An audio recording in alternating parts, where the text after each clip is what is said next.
Good evening, Hopkinton, and welcome to the May 20th, 2021 School Committee meeting. We are here at the Hopkinton Public Library. It is a public meeting, and I do not need to read the script, so I would like to invite anyone who's willing and able to stand and join me in the Pledge of Allegiance. I pledge allegiance to the flag of the United States of America, and to the republic for which it stands, one nation, under God, indivisible, with liberty and justice for all. Okay. All right, tonight we have a bit of a different order. We're starting at 6:30, so hopefully you can follow along with the agenda and materials that we posted on the town website. We are starting tonight with the superintendent's summative evaluation. This is the year-end evaluation for Dr. Kavanaugh that we are required to do, and we do as a committee. For people's reference, last Thursday, the school committee met in a working session to collaborate on this evaluation. The evaluation comes from the entire committee, and so we met to do the analysis. If members of the community are interested, the video of that meeting is posted on HCAM's YouTube site, and you can listen to the deliberation on the various ratings. Tonight, I am pleased to be able to give Dr. Kavanaugh her evaluation, and I will go through the ratings that we gave according to the DESE rubric for superintendents, and then a brief narrative. Okay. So, we begin by rating Dr. Kavanaugh on her goals. She had 5 goals that were mapped into 3 categories: professional practice, student learning, and district improvement. For the professional practice goal, we gave Dr. Kavanaugh an exceeded. For student learning, we gave her a met. And for district improvement, we gave her a met. The scale is did not meet, some progress, significant progress, met, or exceeded. I will go through the goals, each of the goals individually as well. I'll do that right now, actually. Okay, so for the student learning goal was Dr. Kavanaugh's goal number 4. We gave her a score of met. Her professional practice goal was her goal number 3. We gave her a rating of exceeded. District improvement goal number 1 was in response, I should actually review what the goals are, I guess. It was the COVID-19 reopening. We gave her an exceeded. And district improvement goal number 2 was moving the district toward greater proficiency in diversity, equity, and inclusion and social justice. We gave her a met. And her goal number 3, which was to address enrollment growth and ultimately grow the building use and expansion.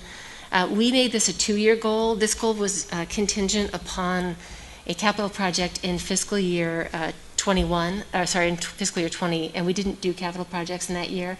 That was the campus planning study. As you may know, you all voted, thank you, to approve that for this year. So the campus planning study will happen this year. So we extended this goal to cover 2 years. Still, with the work that she had done, we gave her a met. After we do goals, we do what are called focus indicators. These are key competencies of every superintendent. Of the list of competencies, Dr. Kavanaugh picked 9 to focus on this year, and those are divided across 4 standards. The first standard was instructional leadership. We gave Dr. Kavanaugh a proficient. The scale is unsatisfactory, needs improvement, proficient, and exemplary. On standard number 2, management and operations, we gave her exemplary. Standard number 3, family and community engagement, we gave her exemplary. Standard 4, professional culture, we gave her exemplary. And I'll briefly talk about the indicators under each of those standards. For instructional leadership, for curriculum and instruction, those are 2 different indicators. We gave her a proficient for both, mostly because of the constraints around her ability to do...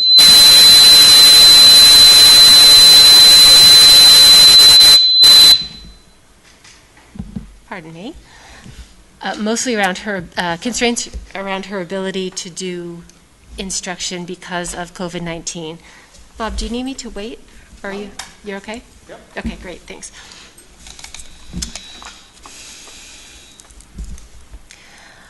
Under Standard 2, which is Management and Operations, Dr. Kavanaugh picked 3 indicators. The indicator for environment, develops and executes an effective plans, procedures, routines, and operational systems to address a full range of safety, health, emotional, and social needs. We gave her an exemplary. For law, ethics, and policies, we gave her an exemplary. And for fiscal systems, we gave her an exemplary. For family and community engagement, this is standard number 3. Dr. Kavanaugh had 1 focus indicator, which is communication. Engaging in regular 2-way culturally proficient communication with families and community stakeholders, we gave her a rating of exemplary. And for the 4th standard, professional culture, there are 3 indicators that were rated. Cultural proficiency ensures policies and practices enable staff members and students to interact effectively in a culturally diverse environment in which students' backgrounds, identities, strengths, and challenges are respected. We gave her a proficient. In the indicator for communication under professional culture, we gave her an exemplary. And for managing conflict, employs strategies for responding to disagreement and dissent, constructively resolving conflict, and building consensus throughout the district and community, we gave her exemplary. So our overall rating, looking at the goals and the indicators and the standards, we felt that Dr. Kavanaugh had an exemplary year this year. And I'd just like to read our summary narrative in the beginning just to kind of give you a little bit of context. Dr. Kavanaugh's overall performance as superintendent remains outstanding. Her work ethic is incomparable. She listens to all stakeholders with care and responds respectfully. The last year has presented a number of unusual challenges for our district, and she has shown herself to be just the superintendent we needed. She created 2 different groups to help advise the direction of the curriculum when the curriculum determinations have had to pivot 3 times this year due to COVID and DESE's guidance. She worked with the health department to ensure the schools and school nurses had the guidance we needed for health and welfare of students. She embraced changes to her plans with poise. With all of that disruption, she still managed to keep a constant line of communication open with parents, continuously improve the diversity and inclusivity of the school's curriculum, and worked with the administration to create a growth plan for the schools. Dr. Kavanaugh shepherded us through the complexities of responding to the pandemic with level-headedness and an uncanny ability to get things done when they need doing. Even as emotions in the community ran high, she stayed focused on the students, trying to provide them with what they needed most: stability, routine, academic and social rhythms they could rely upon. The committee members were impressed by her ability to remain at even keel, so to speak, when the rest of the world seemed undone by the crisis. This is not to say that she is detached. She is not. She is quietly thinking about how best to navigate the next challenge. Her instructional leadership, professional practices, communication with the public, and fiscal management are exemplary. That the pandemic posed a number of insurmountable problems is no fault of hers. The very substantial and understandable fears that were permeating the air throughout the last year impeded her efforts. In that we were not able to bring all students back into school full-time until this spring. But everyone who wanted to be back full-time now is, which was a significant accomplishment. In our assessment, Dr. Kavanaugh is an exceptional educational leader. With all of her strengths so effortlessly demonstrated across so many standards and indicators, it is easy to take her abilities and aptitudes for granted. For all the evidence to follow and all the reasons stated above, our committee evaluated Dr. Kavanaugh as exemplary. She truly is. We know that Dr. Kavanaugh has ambitious plans for our district in the coming years, and we believe that, based on her track record of delivery and her consistent strength across competencies and indicators, she will lead us to a future of greater success for our students. Thank you, Dr. Kavanaugh, for your tireless and professional work during the 2020-2021 school year. Oh, thank you. Thank you all for the kind words, but I do want to make sure that we give credit to my 22-member administrative team and to all of the teachers and paraprofessionals, custodial staff, cafeteria workers, everyone who is the nurses who are working in the district every single day, because those ratings really reflect their work. So thank you.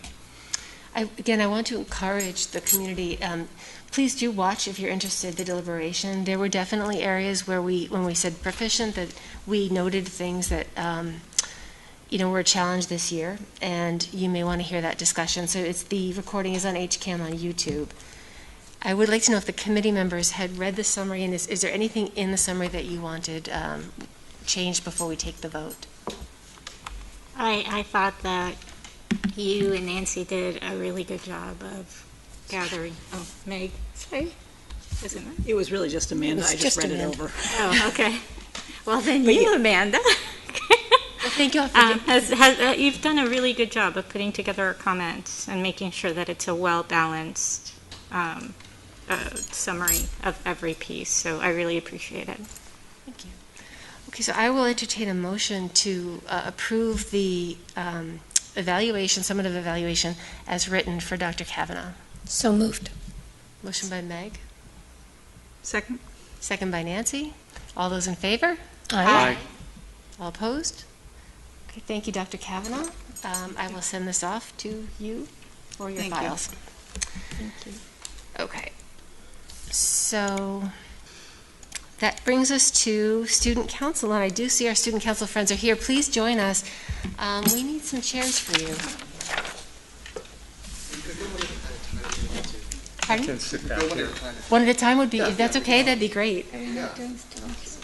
I apologize, I don't know who each of you is, so if you would just introduce yourself and tell us what grade you're in, that would be great. Welcome, thank you for coming. Thank you. Thank you for having us. So I'm Charlie. That's not your fault. We're having some feedback tonight. So, I'm Charlie Nealon. I'm a senior. I am the student council president. And so we're just here. We're going to talk about some of our senior events we're having, as well as the stuff we're doing in student council over the next couple months and we've been doing in the past couple months. So for the senior events, we have a lot of stuff lined up. One thing we did have was last Friday, it was early release, we had our ice cream truck event. So we had ice cream truck parked in the senior lot out back, or in the front of the school. And it was a good way, we brought like our grade together. We had all our camo t-shirts with our grade and had like all the names of the students on the back.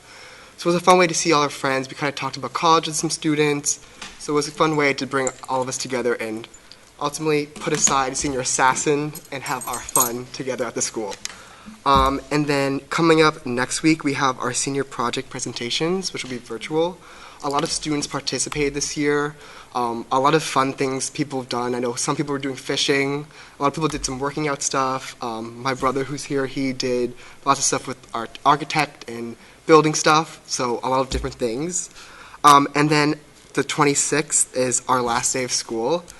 It's going to be a bittersweet moment for us, but I'm excited. We have our yearbook distribution taking place after school in the back football field. I've worked on the yearbook and it looks phenomenal. It's very crazy to see our grade being the focus on it, seeing all of our friends, old photos of each other. It's very sad, but it's a good way to end our year, and I hope that all the students like our design for it.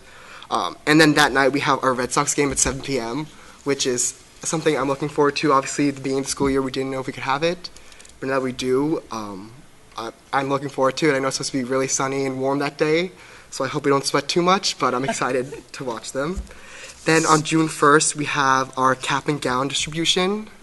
And then the day after that, we have our new event, the Senior Gala, which we have been planning for the past couple months. That will replace a prom. It is a moment for everyone to wear the outfits they would wear to prom, have some fun. We're going to have, I think, a slideshow. We may hand out some extra yearbooks from our freshman year for free because we have some extra ones.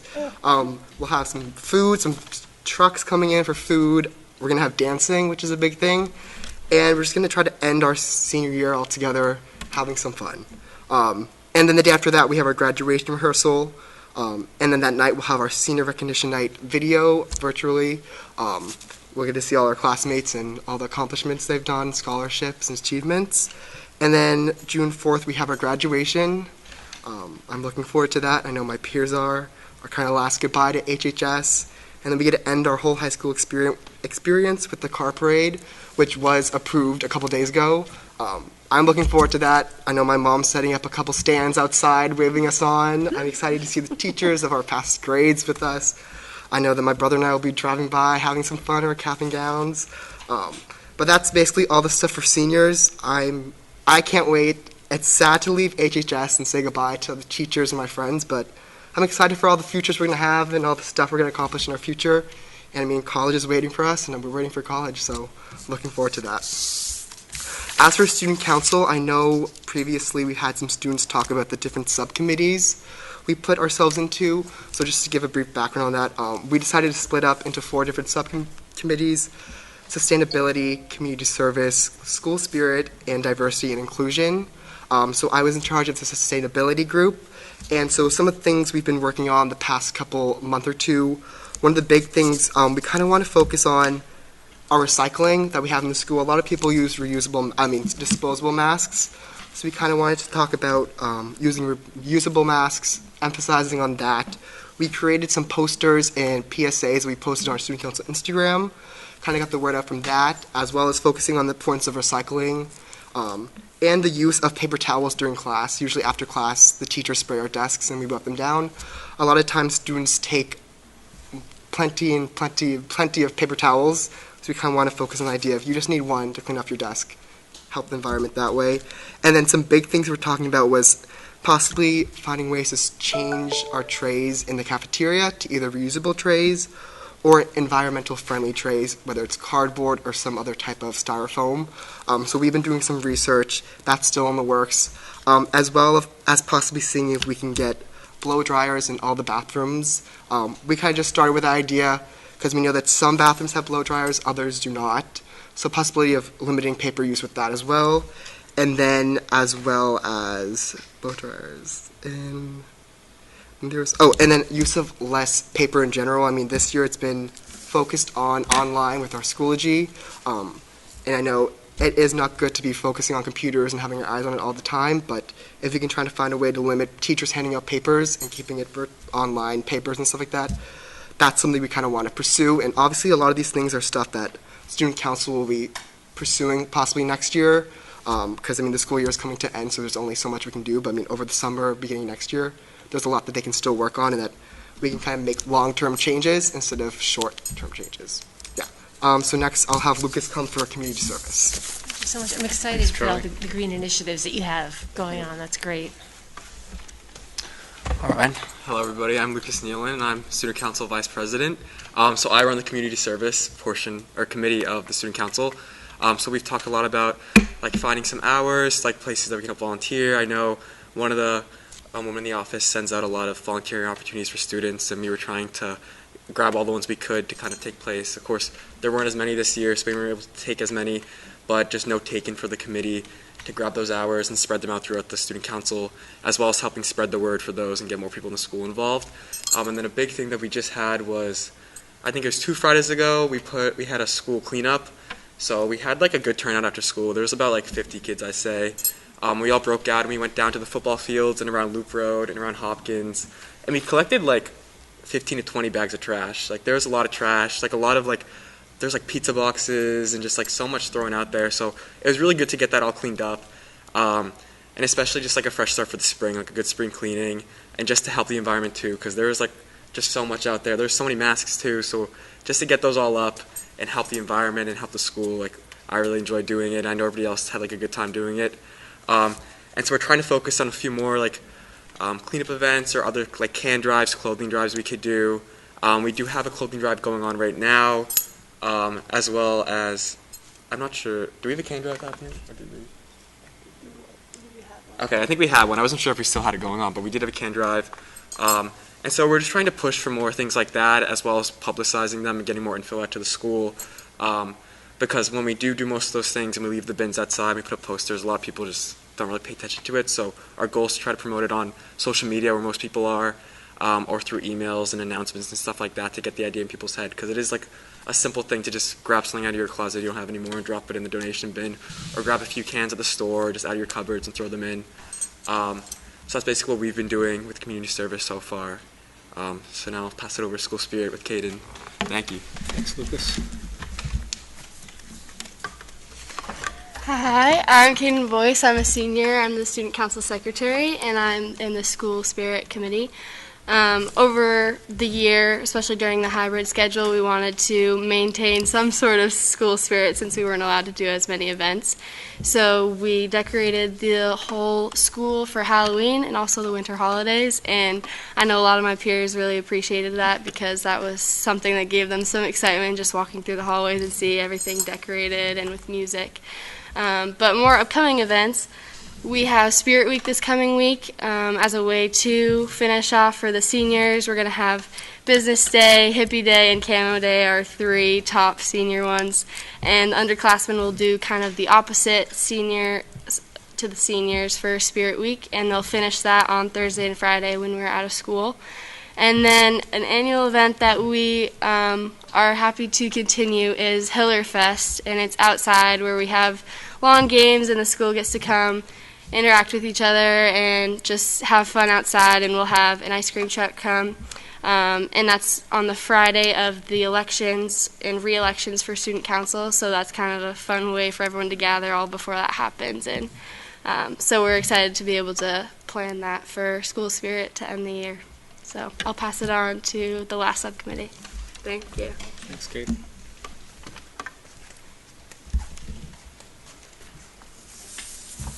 Hello, everyone.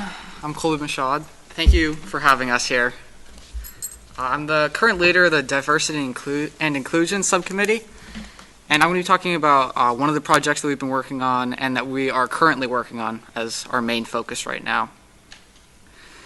In the high school English program, in the past year or two, teachers have been making a change to the curriculum, including more books that are by authors with different races, ethnic backgrounds, gender identities, and sexual orientations in order to bring a environment that is more inclusive to everyone at HHS, and also including characters that match the same description. We're choosing contemporary stories here in the high school so that students can relate more to the stories and possibly learn more from what's being said in the books. And so what our goal has been is to find more books like that. But instead of for the high school, we're looking at the other schools in our school system, all of the other schools. So our idea is to follow in the footsteps of the high school. We're finding books, and we are going to be compiling a list for each school and sending that list to the English departments of those schools. We are not going to be suggesting specific changes to the curriculums at those schools because we're high school kids and we don't know which books are going to be the best for a classroom setting. Instead, we're going to be offering options that they could look into and possibly add to the curriculum with keeping books that they want to keep in the curriculum still.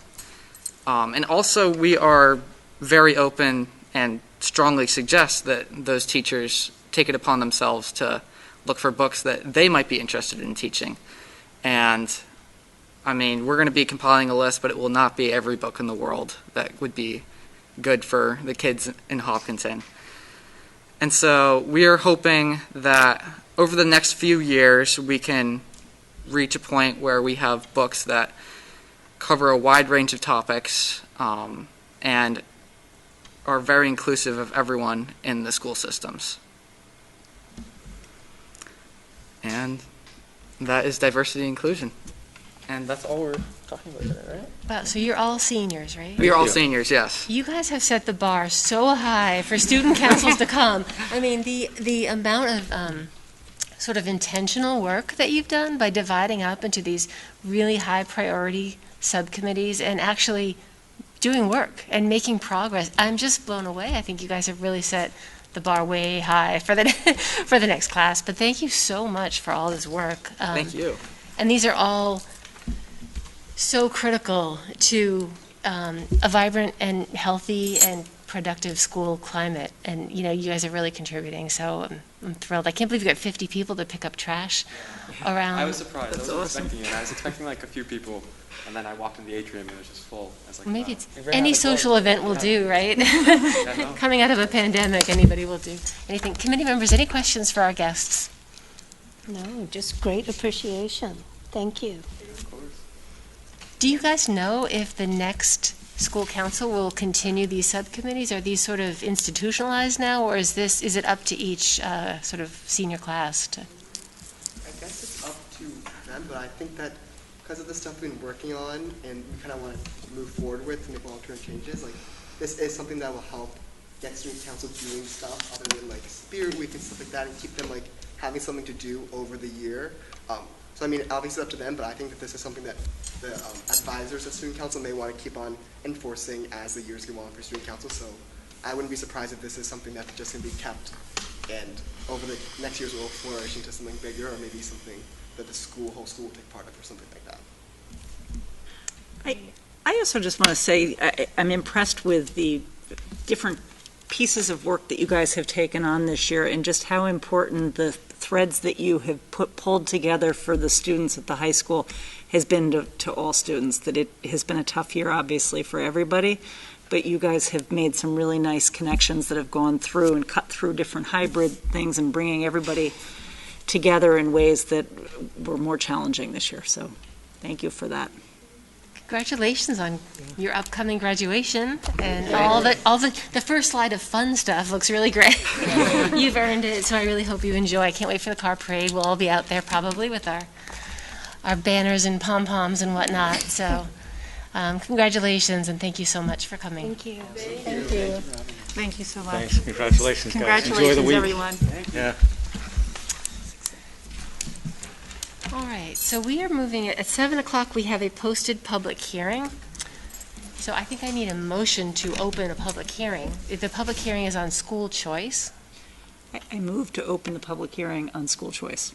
I second. Okay, motion by Nancy, second by Leah. All in favor? Aye. All opposed? Okay, so we've opened the hearing for school choice at 7 o'clock. I don't know how long we need to keep the hearing open. There's nobody here, so do we keep it open for 5 minutes, or?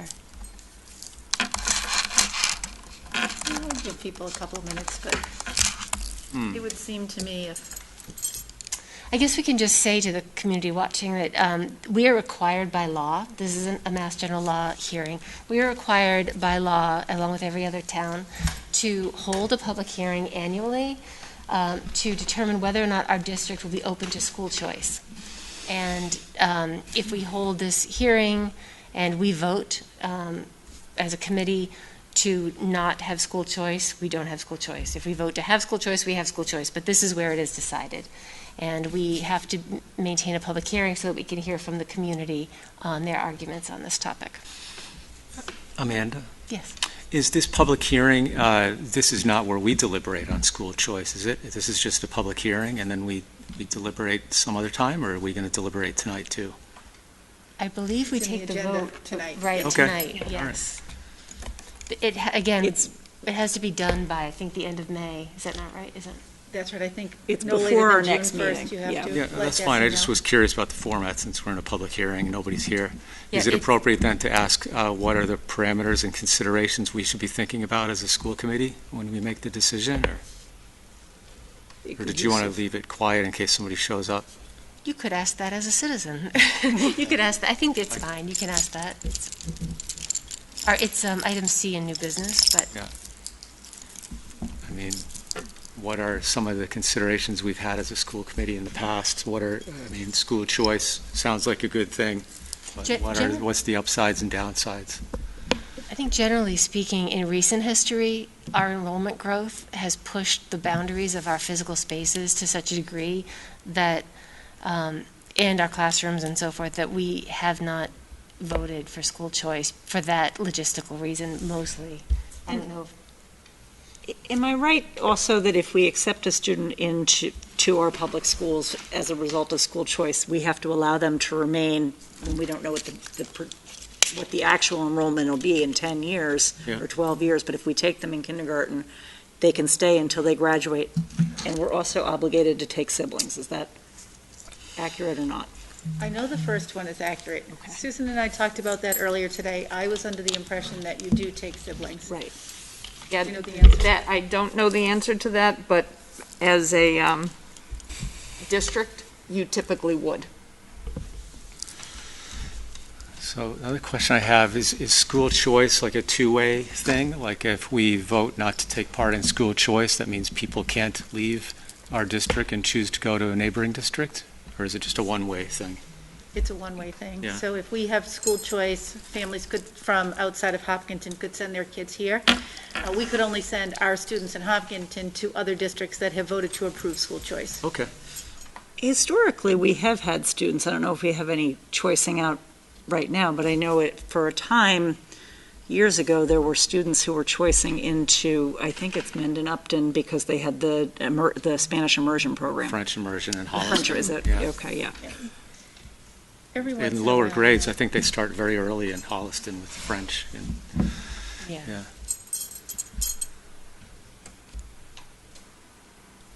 In one more minute, it will be 7:05, and then I think we could probably close the public hearing. Does then. anybody happen to know when the last time was that we did take students in under school choice? Has this been a long-standing practice now for Hopkinton to? For the 5 years I've been here, we have not taken Yeah. students under school choice. I don't- Nice historical research. I don't remember ever taking students as school choice into our district. It could be that when my kids were younger, I just wasn't as aware of it. But it would be interesting to know.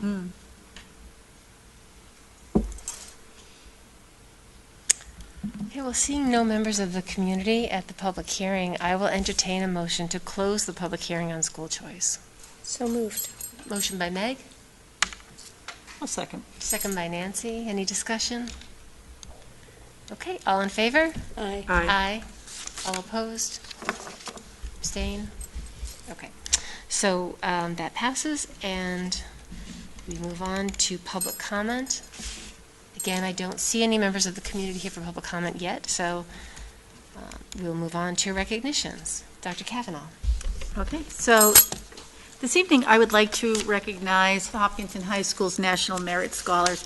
The PSAT, that is a test that is also the National Merit Scholar Qualifying Test, and so as is typical, we have many, many students who are receiving some kind of accolade through National Merit Scholarship. So I will start out with the commended students. I believe we have 14 commended students. We have Sarah Bernardo, Julia Budden, Shay Butler, Pablo Diaz Granados, Caitlin Dayun, Karen Gallagher, Rehan Habib, Andrew Liu, Manta Rajkumar, Usaid Sheikh, Elisa Stolyar, Shreya Thalva Yapati, Antonia Wessinger, and Ann Zhu. And then we have 2 National Merit semifinalists. They are Alexander Fomin and Andrea Liu. And then we have 2 National Merit finalists this year, Rohan Manosha and Olivia Jones. So 18 students altogether, and a culmination of a lot of hard work, and congratulations to them. It's quite an achievement, truly. Congratulations. That seems like a larger list than some years. Is that? Yeah, it may be, yeah. That's great. But it's a wonderful achievement for our schools, too. Yeah. That brings us to reports. Dr. Kavanaugh, the superintendent report. All right, and again, superintendent's report this evening will also be brief. So this is the superintendent's report for Thursday, May 20th, 2021. Just a very quick update on student enrollment. Our student enrollment is growing quickly. Since the last time we met, we may be 10 more students additional for FY22. So we currently have 328 students who will graduate from Hopkinton High School, among the 4 wonderful students who were just here.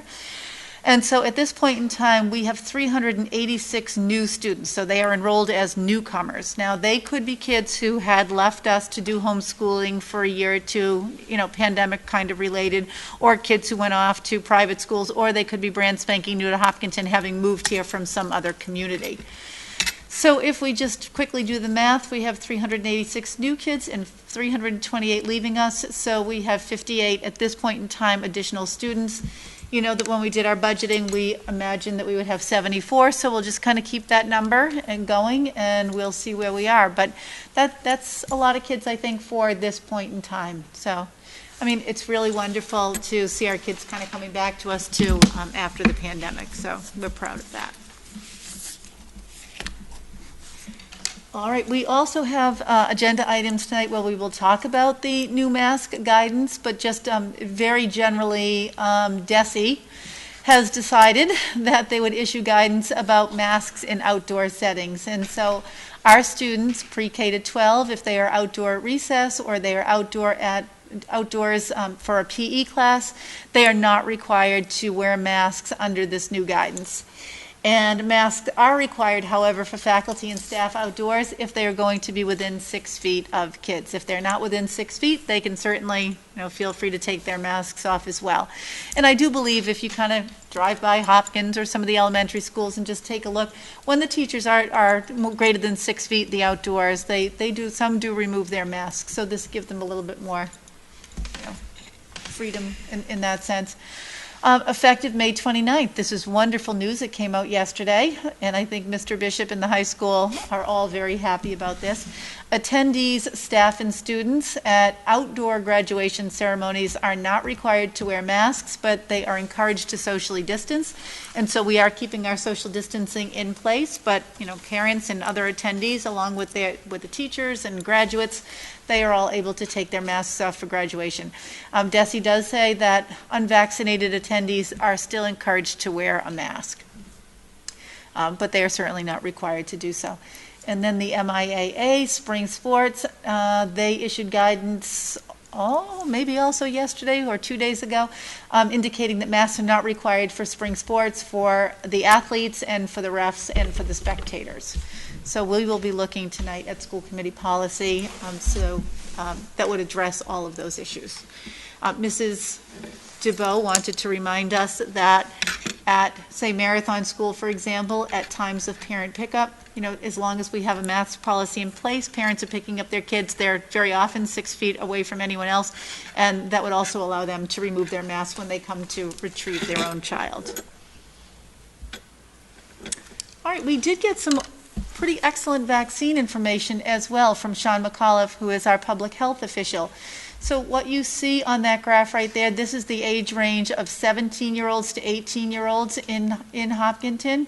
And if we take a look at all of the 17 and 18-year-olds, there's a count of 502 of them, according to Mr. McAuliffe, and the percentage of them who are, in that process of being vaccinated at this point are 72%.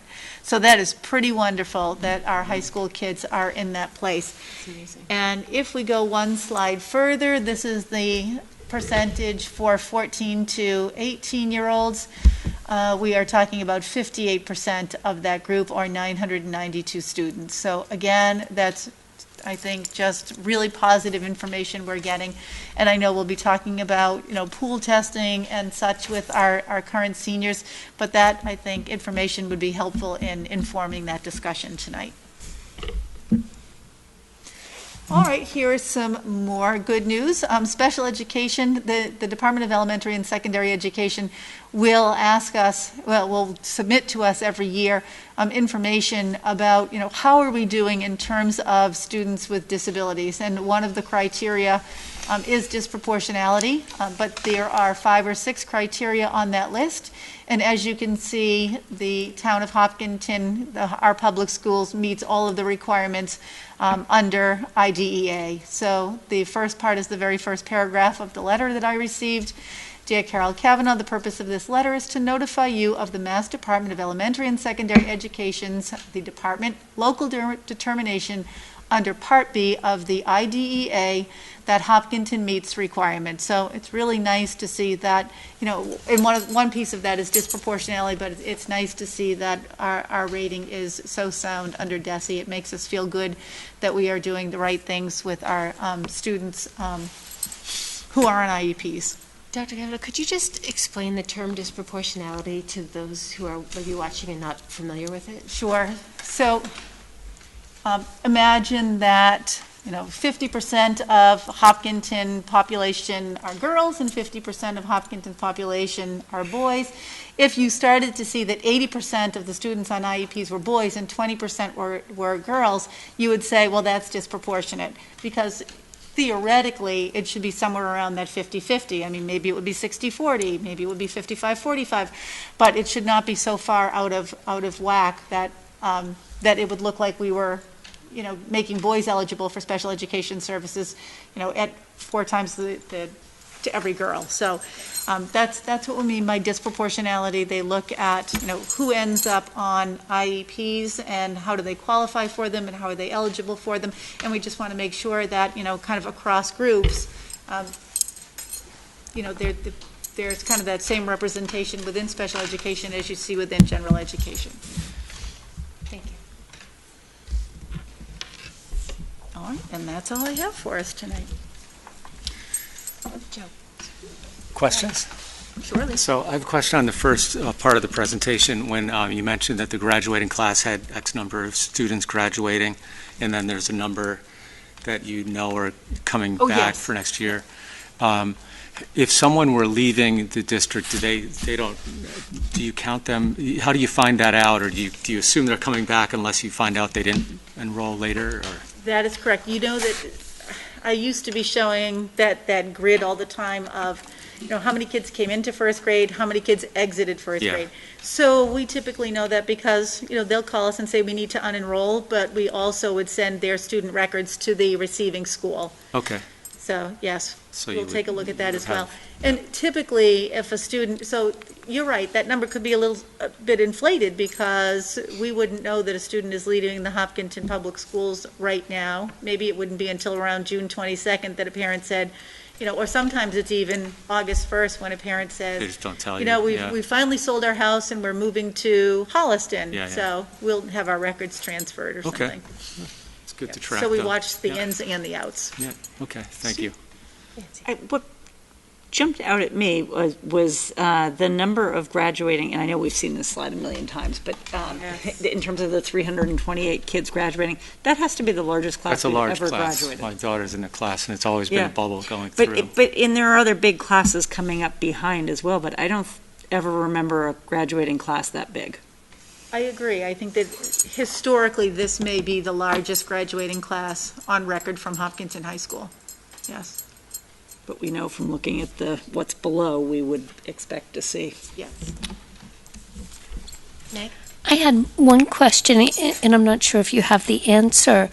Are vaccines for the 12 and up kids available in Hopkinton from the Board of Health, or do those kids still have to go somewhere else to get vaccinated? We are part of a group.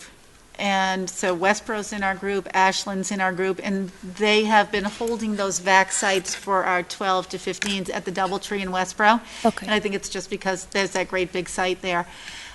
We did receive an email from one of the big pharmacy chains asking if we would be interested in having a vaccine clinic at the middle school proper, so to speak. So that is something that our head nurse, Kathy Bain, Principal Alan Keller, and Sean McAuliffe are considering right now. That would be great. I think at this point, when we look at that kind of continuum, I think you could see 14 to 18 there, but I think the number for our 12s and 13s are still pretty low at 20%. So maybe a vaccine clinic at the middle school would be helpful. And I think it might help those younger kids if they see their peers getting vaccinated too. It would ease some of the anxiety. Yes. Our pool testing today, just as a side note, did come back 100% negative, so we didn't have any positives today. Excellent. Awesome. Bravo. That's great. And I'm going to knock on wood, but it has been greater than 2 weeks, I think, since we've had a positive case in the Hopkinton Public Schools. Emails, yeah. It's been wonderful. That's great. Even town-wide, I saw what the public health department sent out this week was that there were only 4 cases active in Hopkinton as of, I don't know if anyone remembers which day that was, but That was a relief, yeah. it's been a while since we've seen numbers that low, so knock on wood. Yeah, and I just would say thank you to the community members, to the students and families who hopped on this opportunity to get vaccinated. Absolutely. Being that aggressive about getting out there and getting those vaccines is just, it's wonderful. It helps everybody. It helps our community stay healthy. So thank you. Thank you all. Okay. Any other questions? Leah, did you have any other? Good. Okay. Chair report is very brief tonight. Dr. Kavanaugh, do you have it to display? I do. For community engagement, we received a few emails along different topics. Two on the mask requirements, which are that's the topic for our agenda tonight.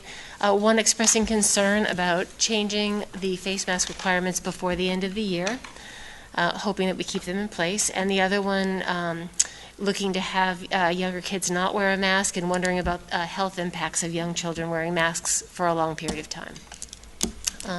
We received an email with concerns about the 9th grade assembly, I think it was on Diverse American Voices, and some assigned reading of All American Boys. It's interesting that the Student Council brought up the new reading material that the Diversity, Equity, Inclusion group is looking at. But we had a parent who just emailed us concerned about the content, was unfamiliar with it, and concerned about critical race theory being taught. We also received an email on our policy on educational equity, but again, we're going to be discussing that tonight, so we'll hold that. In other community engagement, I attended the Safer Teachers, Safer Schools Pool Testing Collaborative, which met, like, it was an 8 to 10 slot. It's a collaborative of districts and superintendents and school committee members and testing providers and DESE representatives that get together roughly monthly to talk about pool testing. This particular meeting had a speaker, Professor Dan Ariely, who is a behavioral economist, and talked a lot about how to incentivize behavior around testing, and it was really interesting. I could share at another point if you're interested. And we had a school committee chair round table, and now that all the schools are open, our conversations have turned to more run-of-the-mill topics like, what did the committees do over the summer? How are you doing with vaccine requirements? Are any of you requiring the vaccines? How do you manage policy, et cetera? I think there is one district, I think it was Needham, that is potentially looking at requiring vaccines for fall enrollment, and that was an interesting topic that has been in the news. Next slide, please. And I just want to thank the town voters who came out to annual town meeting. It was cold. It was well run, but it was definitely cold. And I know from attendees who were sitting under the big tent, it was even colder. I think that just it was shadowy. And so for those of you who endured town meeting outdoors and came to vote and support our budget, our operating budget, our capital budget, and also the transfer of funds to make them available for the Elmwood School feasibility study, should we get invited in.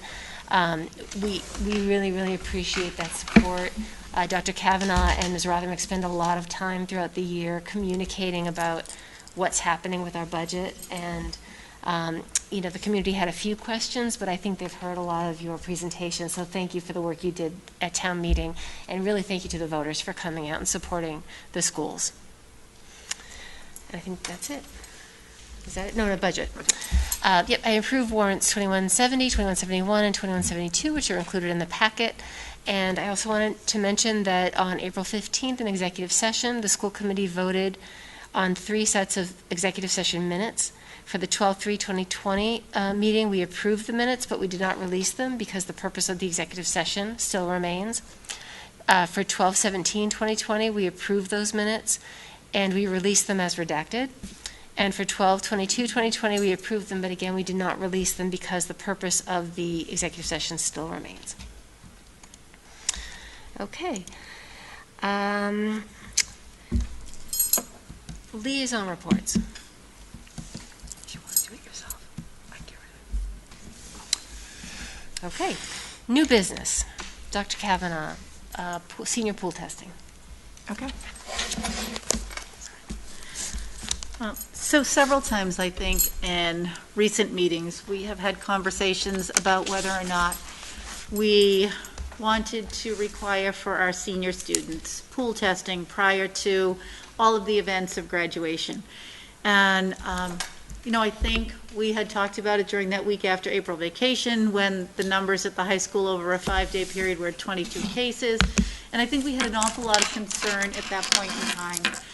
Given that right now there are 4 active cases in the town of Hopkinton, and we just saw a slide where we could see that 72% of 17 and 18-year-olds have begun the vaccination process, given that a lot of these outdoor activities are in fact outdoors, that DESE has started to kind of lift those restrictions. And in conversations with Mr. Bishop, he and I are both of the mindset that pool testing may just sort of be overkill at this point in time, and I think that, there are so many logistics to how that would work, so we would have to make sure that someone had recorded the data for all of the students, took out the names of the kids who were already vaccinated, ensured that they all had swabs, brought them back on, say, a Monday so that they could get to the lab and the information could come back before Wednesday. So at this point in time, neither Mr. Bishop nor I would recommend pool testing for our seniors. I think that, at this point, we're in a good place, really, with COVID, and, the kids can, I think, responsibly engage in these activities. Discussion, anybody? Not a whole lot, but just that I think when we were discussing this, I don't think we ever predicted that we would be where we are now from where we were then. So it felt like it made more sense then, but not so much now. I agree. Okay. Yes, there were many days.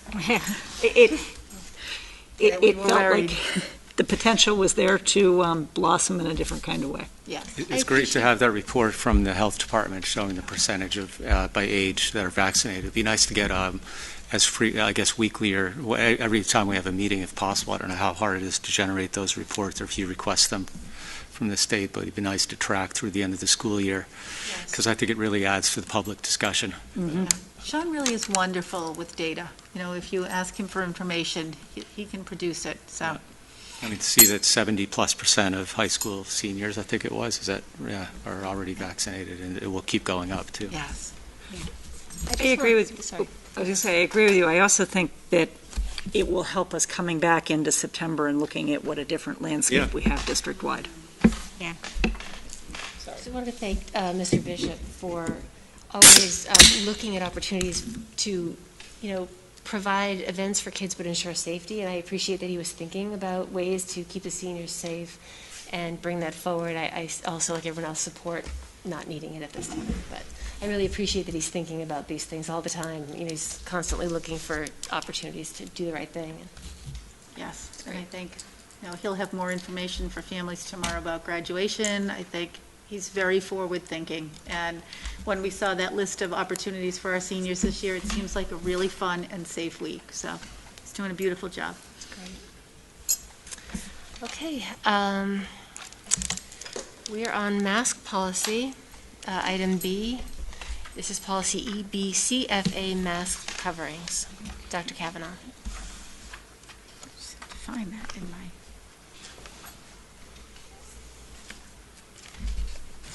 So many policies here today that... Here we go. So I think when we had our first reading of this policy, it was last year, back on August 13th, and ultimately it was approved on September 3rd. And Leah, Meg, and I meet all the time in our policy working group, and interestingly, we had said just a couple of weeks ago, should we review this policy or should we not? And we thought, you know what, we'll just ride it out to the end of the year, and then after June 22nd, we'll come back to it. So we never really anticipated that on Monday we would hear from the Department of Elementary and Secondary Education, and that we would hear from the MIAA, and yet we have. So I think at this point in time, the committee needs to make a decision about whether to keep this in place or to eliminate this policy. A few of the things I think that are in place right now, so graduation is a big one. With the policy in place, we'll have families and faculty and staff and students all wearing masks. With the policy not in place, they would have that freedom at graduation. If our athletes, for example, and I think maybe we're missing Mr. Cormier, who had said that he would be here for this conversation, but I think we're a little ahead of schedule. Oh dear, that never happens. Hold on, let's see. Yes, we're 7:45. Do you want to hold for him? I would like to hold for Mr. Cormier because he did say he would like to come and talk about athletics and masks. So let's do that. Let's do item C, which is a school choice vote. Marvelous. Out of order, and I apologize to the community, but we're not usually ahead of schedule. Never apologize for being ahead of schedule. Not a problem we have. I feel like we should hold on. Oh, wait a minute. Right on time. See, lucky for us, Mr. Cormier is usually probably ahead of schedule, so here he is. Welcome, Mr. Cormier. We were saying your name, and like on command, you appeared, so Just on time. we are delighted to have you. Let's see. Thank you for coming. Of course. We were just going to talk about mask policy. So I had talked a little bit about how that plays out at graduation, and previously we talked about how it plays out at pickup, say, for example, at Marathon, as parents are getting out of their cars, they're 6 feet away. We know how it plays out at recess for our kids, how nice it would be in the warm weather to take their masks off, but your piece on athletics is really important to us to hear, what that really means with the MIA and everything. Yeah. So as maybe everybody knows, I don't know, on Monday, so sort of out of the blue, to be honest with you, the EEA, I wouldn't even say relaxed, eliminated basically the mask policy for outdoor athletic activities, for youth sports, which obviously we fall under. It would be different still for indoor sports. They are still required to wear masks indoors, as would staff, coaches, spectators, officials, etc. But outdoors, all sports, regardless of distancing, would no longer need to wear a mask. Coaches, by rule, would still need to wear a mask if they cannot maintain 6 feet of distancing, which honestly seems somewhat odd to me, since I would say probably 100% of our coaches are vaccinated, if that's what it says. And then the very next day, the MIA followed suit.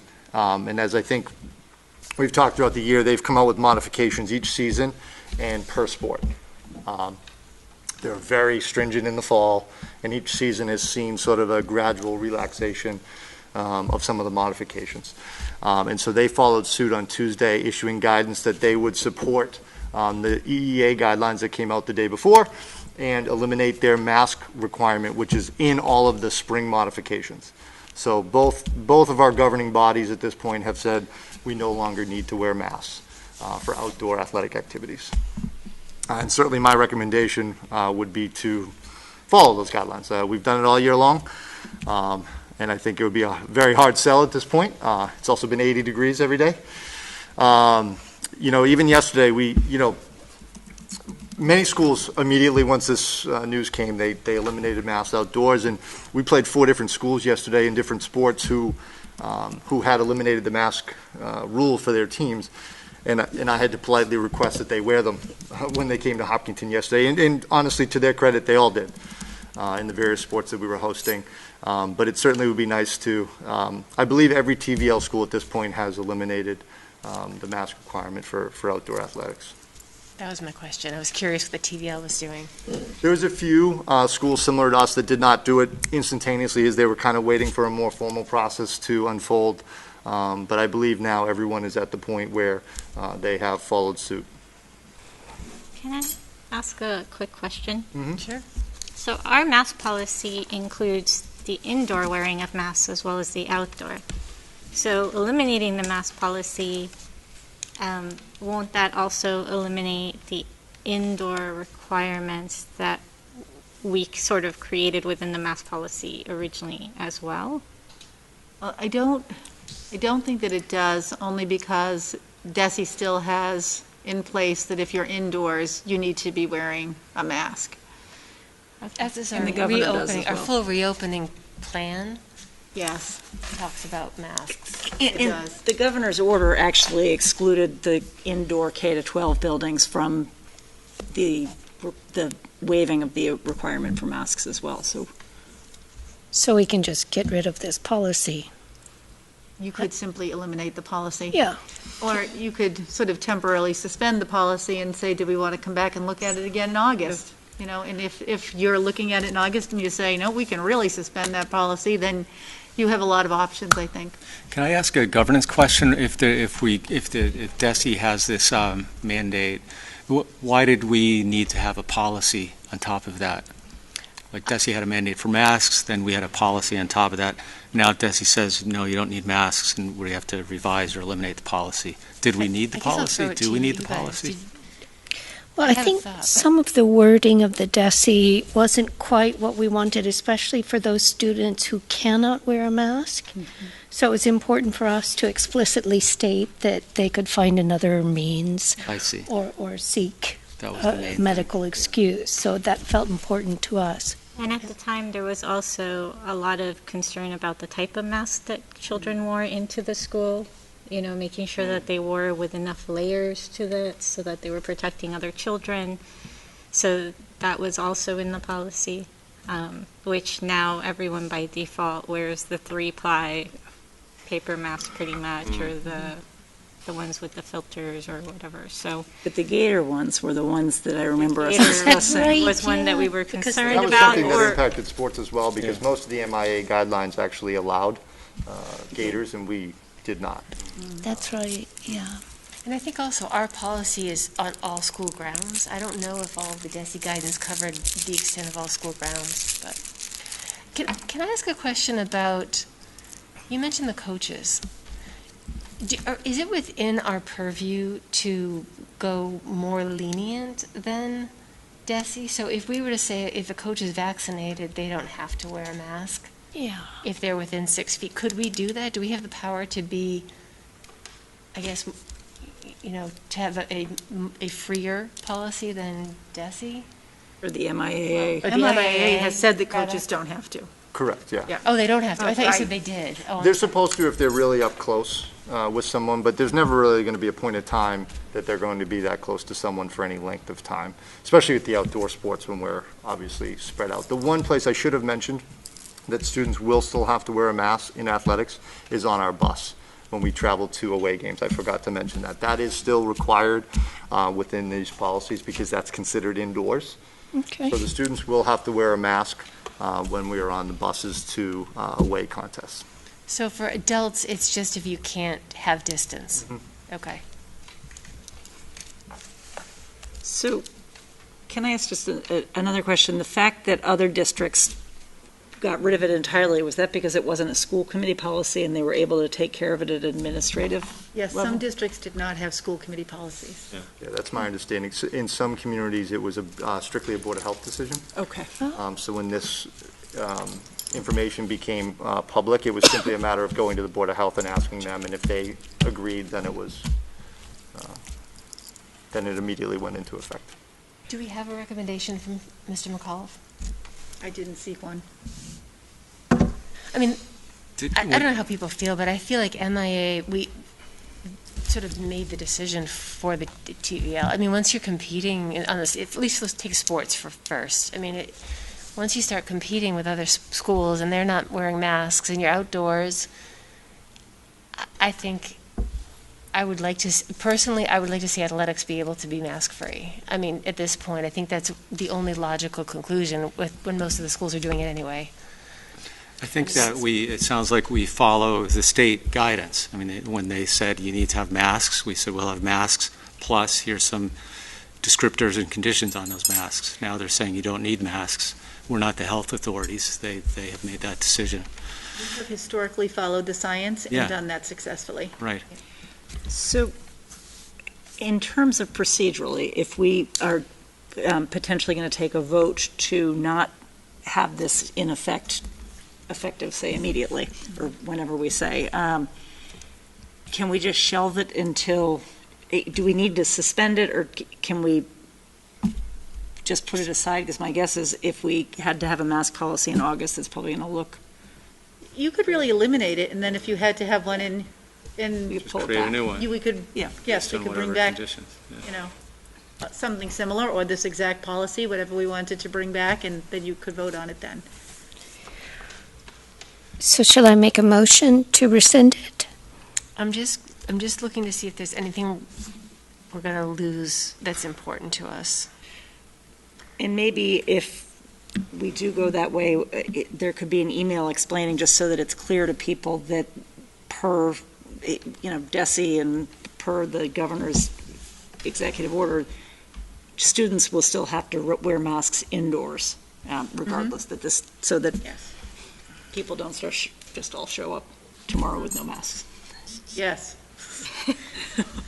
That would be not good. Yeah, some communication around this will be important. I'm sure you've already thought about it. And the other part is the vaccination rate amongst students. I mean, we heard that, I think it was a 16 to 18 group of students is already at 72% vaccination, and 12 to 15s are already above 50%. So that's an important data point for the community. I don't have the statistics, but anecdotally, just speaking with students, it's quite high. Yeah, and that You've done a must have great been a job factor of in the getting DESI. vaccinated. Yeah. Mm-hmm. Meg, if you would like to make a motion, may I suggest that you make a motion that says somewhere in it that we will, I guess, rescind this policy, retire this policy, and follow DESI and MIA guidance on masks. Or does that seem? That seems very good. Yeah. Just make sure I get the policy description all right. So I would like to make a motion to rescind policy EBCFA mask coverings and follow DESI guidance And MIAA. and MIAA. Motion by Meg, second by Leah. All those in favor? Aye. All opposed?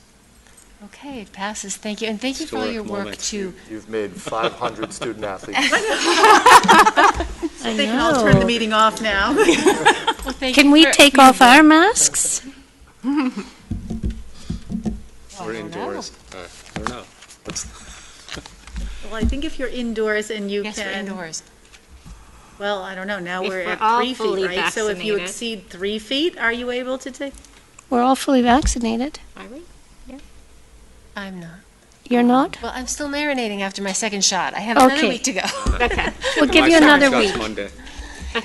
Thank you so much, Mr. Cormier. Thank you very much. I appreciate it. For keeping Thank our you. athletes Thanks. healthy this year. Enjoy. We appreciate it. Good luck with the spring season. Thank you. It really has been an amazing season, thank you. I mean, Thanks year. for being here. Yes. Appreciate it. All right.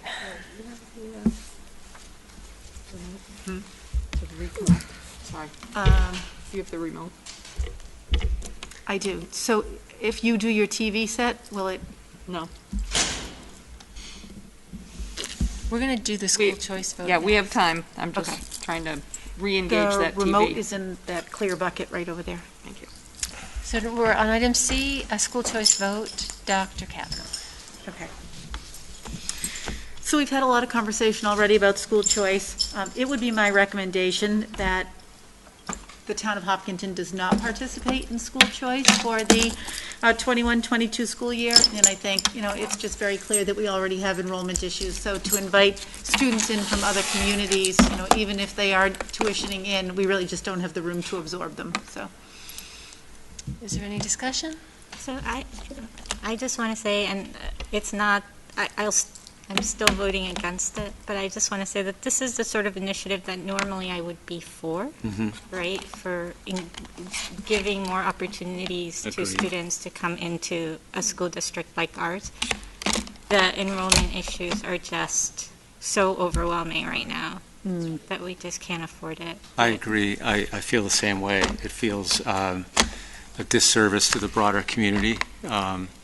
I think that communities having the ability to choose where to go is a great thing, and I hope this is impetus, even more impetus for us to proceed with the building project, so we have space for all students who want to attend our schools. Okay, does anyone want to make the motion? I think it is written. Motion to not participate in school choice for the 2021-2022 school year. I would like to make a motion not to participate in school choice for the 21-22 school year. Thank you. Second. Motion by Meg, second by Leah. All in favor? Aye. Aye. All opposed? Okay, then it passes. Dr. Kavanaugh, we have item D, Social Emotional Learning Director. Yes, so, you may be wondering why we're talking about adding a position at this point in time. This position is something that has been talked about in the Hopkinton Public Schools at least since 2018, maybe earlier. And we have subject matter leaders for equity and access, for ESOL, for curriculum, for PE wellness, art, music, all of those areas. And you've seen our school improvement plans, and every single year, all 5 building principals will put social emotional goals on there. But what we're finding is that, they're lacking cohesion. Something that happens at the middle school, for example, may not carry into the high school. The language that we want to use around, something therapeutic or behavioral, it changes from building to building. The practices for kids and our kids transition every other year, which is really challenging. There's just that big piece that's missing, is somebody to really be an expert in the work and help us move our kids from K or pre-K through graduation. So in communication with the town manager, with this group, with the select board, with people in the community, and obviously my 5 building principals and assistant principals, the administrative team, our counselors, it has really come to be something that we really need, and we believe now that we are able to fund. Senator Spilka had earmarked just a little bit of money for each of her communities, so that is in the town budget. And I know that Mrs. Rothermick has been working with our town CFO, Mr. O'Leary, to think about a funding source for this. People should understand that this is not going to impact the FY22 budget that has been passed in the Hopkinton Public Schools, but it is recognized now as a community need. And so just in conversations with the town manager, it seems that we are able to, through a variety of funding sources, hire a social emotional learning coordinator. This person would be in an administrative position across the district, so serving all students. And I'm hoping that you are willing to approve this position tonight. I think you're going to get a lot of enthusiasm from this group. But, is there any conversation or questions about this? It's great. I don't have a question, but I am very enthusiastic about this position. I feel like this is a great way at some of the preventative work to some of the mental health concerns that we see in kids who don't have some of the language and some of the skills that they can get from the social emotional learning we have to offer. So I appreciate the flexibility that you have been able to work out with town partners and with Senator Spilka to be able to find a funding source even after the budget has gone through its full process. And I do want to thank the 5 building principals. They've been very patient in watching this come, especially Mr. Bishop, who has been a staunch advocate for this for several years now, and I'm glad that this can be happening. So can I make a motion to approve the hiring of a social emotional learning director? Motion by Meg. Second Second by Leah. All those in favor? Aye. Aye. All opposed? No, thank you so much. This is going to be a huge asset for our Certainly is. Our district. Thank you so much. Okay. Ms. Rothermick, we have the solar update report. Okay, I'm going to ask Dr. Kavanaugh to do the slides because my computer would not connect. So tonight we will talk about, while it says in the agenda solar, what we're really going to talk about is energy in general, full-blown. So what does that mean in terms of energy, and how does that impact us as we sit here? In the operating budget, there's a budget $731,000 for electric, $298,000 for gas. So the total of that is just north of $1 million. So when we talk about energy, what we're really looking at is how do we impact this number within the operating budget. So the energy landscape has been changing for a number of years. If you look on the one side where it says traditional grid, the way we used to get our energy, all consumers, it would come from just one power plant through the grid, both to residential, industrial, and commercial. As the grid has been modernized, we now start to see that diversity. The solar farms, the wind farms, electric vehicles, battery storage, and you can see now where all those different avenues are feeding the consumers, again, the residential, industrial, and commercial. But in addition, those solar farm, wind farms are also feeding back into the grid. So that diversification becomes an advantage to all of us as consumers and has created opportunities. So what we term that is that we are now in what's called an energy transition. So the energy transition is the transformation of the global energy market from fossil fuel to alternative energy sources, again, such as wind, solar, battery, and vehicle to grid. And this evolving market has created the opportunities to unlock unrealized value and realize savings.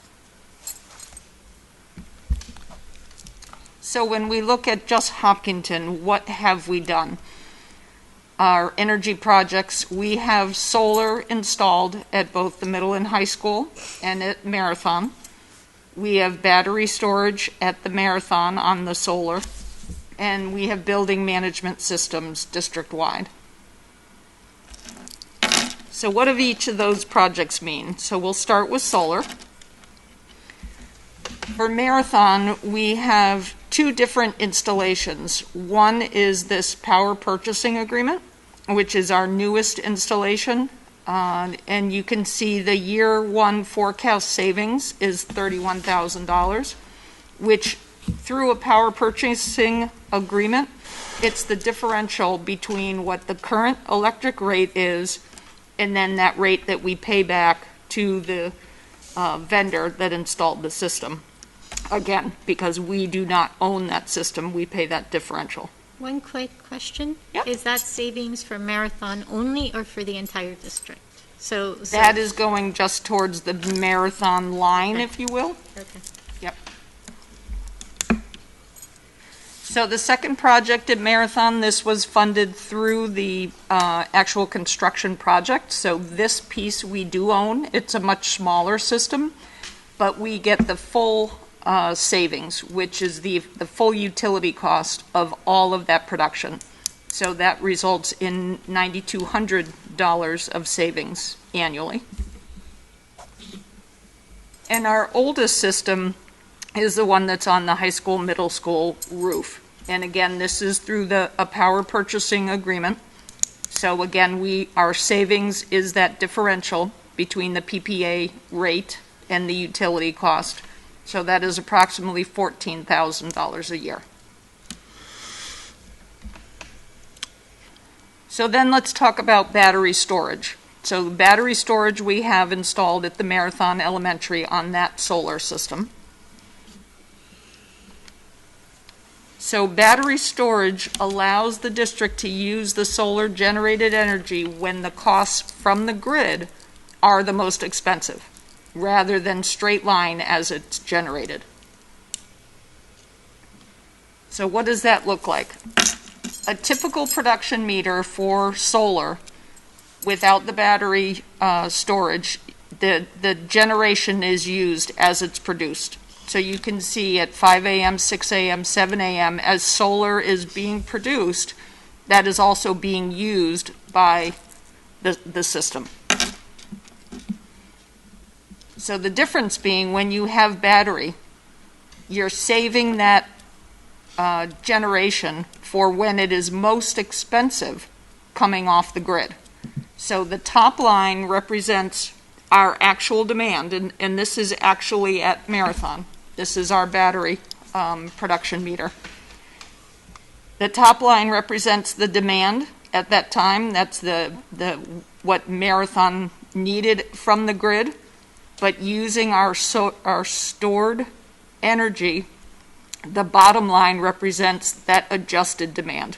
So we use that stored solar at that 4 o'clock time period and pulled down our demand so that it was actually at a negative demand during the most expensive time period of the day. So what does that look like? This is what our utility bill reflects. So you can see at the peak time, we actually had negative usage. So that negative usage creates a credit on our invoice. So in addition to our solar, where you are generating kilowatts, this lays on top of it, where you're using that solar at the optimum time. So when you talked about the savings from less electricity needing to be purchased because we're producing it on the solar, this is in addition to those costs. In addition. And same with the array that was constructed at Marathon. The 9,200 is the amount less that we don't have to spend because we're producing our own solar. But that 9,200 a year does not include the solar energy certificate revenue. Since we own the system, we must be getting quite a bit back on the solar renewable energy credit. Right. So the SRECs, those actually go to the town. Yep. So that revenue does not come to the school district. Okay. It's okay. Yeah. But there is revenue that is being generated, and for if you don't follow that, when you produce your own energy and you own the system, those renewable energy credits you can sell on the open market. So you can get money for that. So for that small one that we did and we own out of Marathon, the town is generating and receiving revenue for those, what they call SRECs, on the open market. And you typically can get those credits for about 10 years. Yeah. Excellent. Wow. So again, the battery storage allowed the energy charges at peak to result in a credit on our billing. So the environmental impact. So looking at Marathon, and this is the life to date of this installation. Now again, the Marathon 2 pieces is still a pretty young installation, but if you look at all the different pieces, that what we have generated is equivalent to 6,407 electric cars, 4,576 nights of powering the Christmas tree at Rockefeller Center, 28 million smartphone chargers. All of these things are very real, obviously, and it's just a nice pictorial way of looking at what we're doing environmentally. And it kind of goes really well with what the student council was talking about tonight. Absolutely, this is great. Yep. So taking those same high school, middle school solar, the life-to-date environmental impact, this again, the system has been around for much longer. So this is just using a multiplier for the amount of megawatts that have been produced by the middle school and high school. And you can see the difference and what has been taken out just due to that solar installation. So moving on to the building management systems. So the building management systems control and monitor the district's mechanical and electrical equipment, and building optimization will help to reduce our electric and gas usage. So we've talked a lot about the building management systems with putting the controls, which is part of what was voted at town meeting.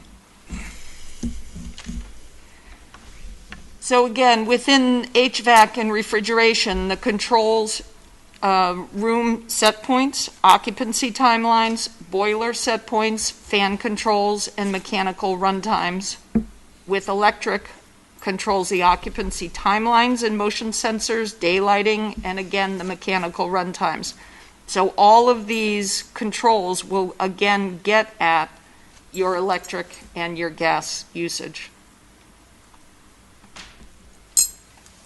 So now where do we go in the future? We've talked about what we've done, but we still have that $1 million number, and how can we continue to impact that? So what are the energy projects that we can look at moving forward? So some of the thoughts that I've been doing some research on is roof solar expansion, and that would be at the high school, the middle school, and Hopkins. And you typically, or you want to look at that only when your roofs are new. So we're going on a middle school and Hopkins new roof that we're doing again this summer that was also approved. So that leads to opportunity.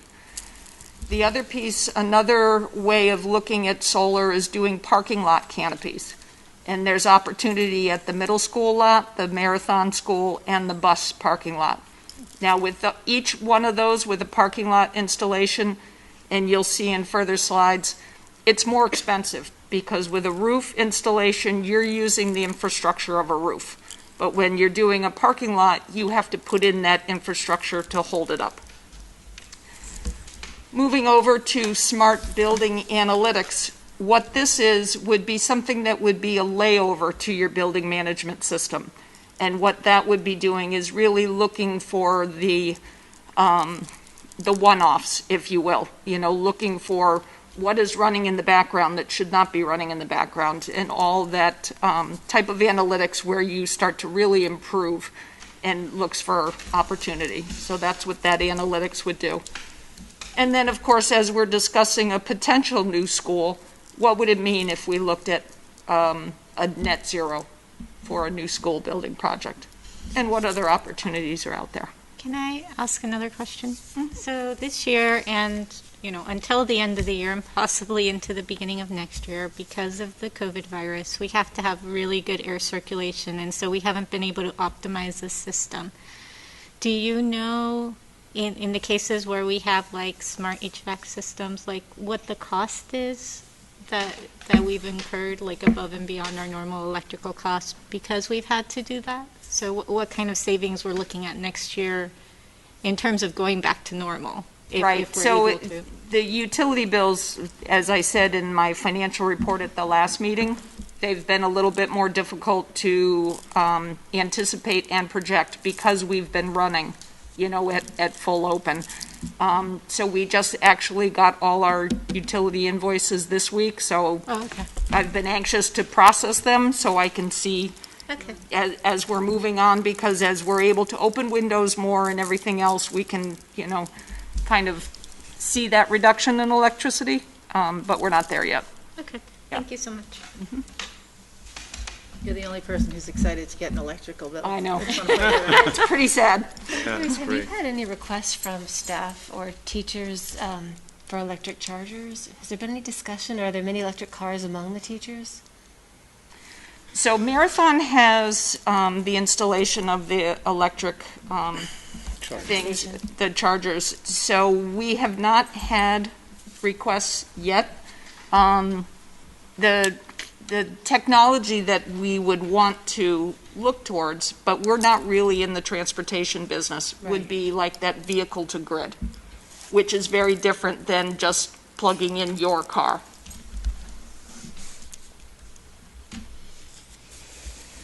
So looking at what do some of these future projects potential look like? So for the high school solar roof expansion, if we were to purchase versus a PPA, and the reason I say purchase is if we were to go after that full utility offset and not just that differential, the potential capital cost for this would be around $480,000.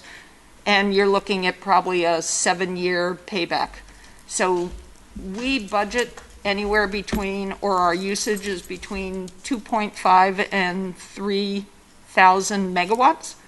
So this system could potentially offset 260 megawatts. So we would need many different pieces to really get at that full. So that's one thought. So what would a parking lot solar canopy look like for the middle school? And this is where the estimate for the capital cost is higher. The payback is 11 years, but the production is higher as well, 395 megawatts. And that's just what it could look like. You would want to put your installation around your traffic flow in the most optimum way. And again, the other thought would be what and how could it work at the bus parking lot, and potential to get another 300,000 kilowatts out of that. Okay. And lastly, what would it mean if we're able to, or if we do build a new school, what would that mean if we're able to build a net zero?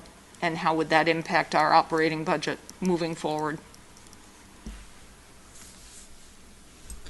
So exciting, very cool. I love everything about this. This is such a Me too. excellent report. And I think, we have a district that has, we educate kids, and that's our main job, but we also have 5 very large buildings. We're consumers of resources like everyone else. And this work that you sort of quietly just push behind the scenes on our behalf is just so valuable. So thank you so much. I mean, it's valuable to the planet, it's valuable to the budget, it's, we're also giving back to the municipal budget. It really helps us to feel good about our citizenship in the town and in the world as consumers. So, what else? What are the questions or anything? I'm super happy that you're looking at purchasing. I spent a lot of time getting my solar, and I did a ton of research, and we ended up purchasing because it's just really the best way to go. And so I'm glad that that's the main option on the table. The parking lot thing, even though it's more expensive, part of me is like, oh, that's cool. Because my son went to UMass Amherst, and when you go to UMass Amherst, all of their remote parking lots have that. And so it's really nice because you park in the shade, even though you're like really far away and it's a really hot day. So you're getting shade for your car at the same time that you're generating the electricity, which it's nice. So thank you for all the research, really. Well, one of the advantages, like you said, for shade, if we were to do the bus parking lot, that's a huge advantage to keep those buses cooler for that afternoon pickup when students are getting on and it's 80 degrees and the bus is, 85, 90 degrees. So it would be an advantage to keep those buses cooler. Yep. Dr. Kavanaugh, could we make this presentation available on the website somewhere? Absolutely. Well, of course. I think Georgette can post we that. don't want We to should have hide invited this the information. Sustainable This- Green Committee to see it. Yeah. It's awesome. Oh, yeah. Yes, yeah. We'll take it to them. Yeah, and I wonder if our student council friends might also be interested to know that this is going on. But thank you so much. Thank you. Yeah, that was fantastic. Thank you. Thank you. Okay. Item F, School Calendar Subcommittee, Dr. Kavanaugh.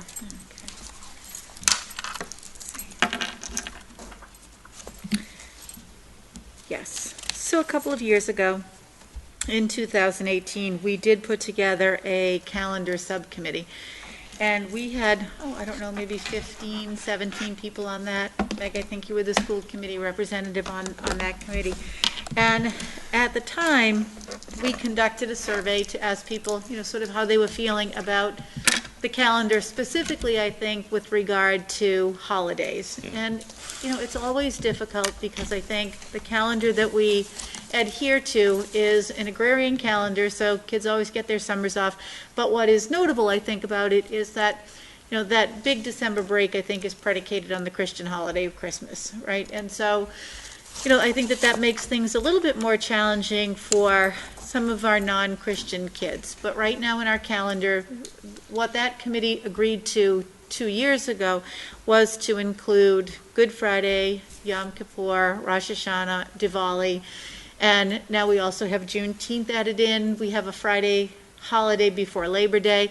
So there are lots of singleton days sprinkled throughout our calendars. And, sometimes people will say, oh my goodness, there are 2 missing days in September, or, oh my gosh, if we look at the month of, say, November, we're going to only be in school X number of days.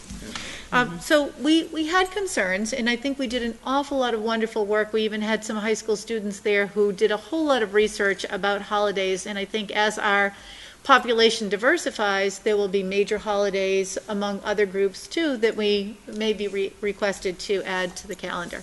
So what we agreed to was that we would put together a second calendar subcommittee 2 years later to assess how well this is working. Is it working for us academically? Is it working for families, sort of socially?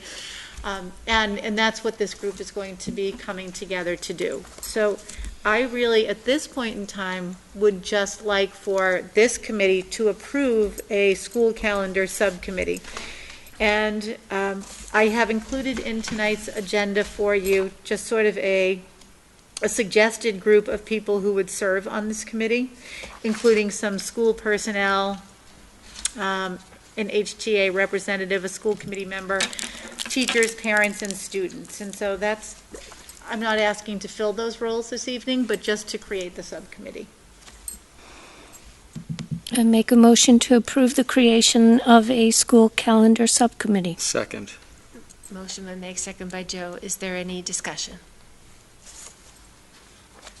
I think, I did want to say, I think the only thought I had on your definition of the committee was just making sure that we have a diverse representation on the committee.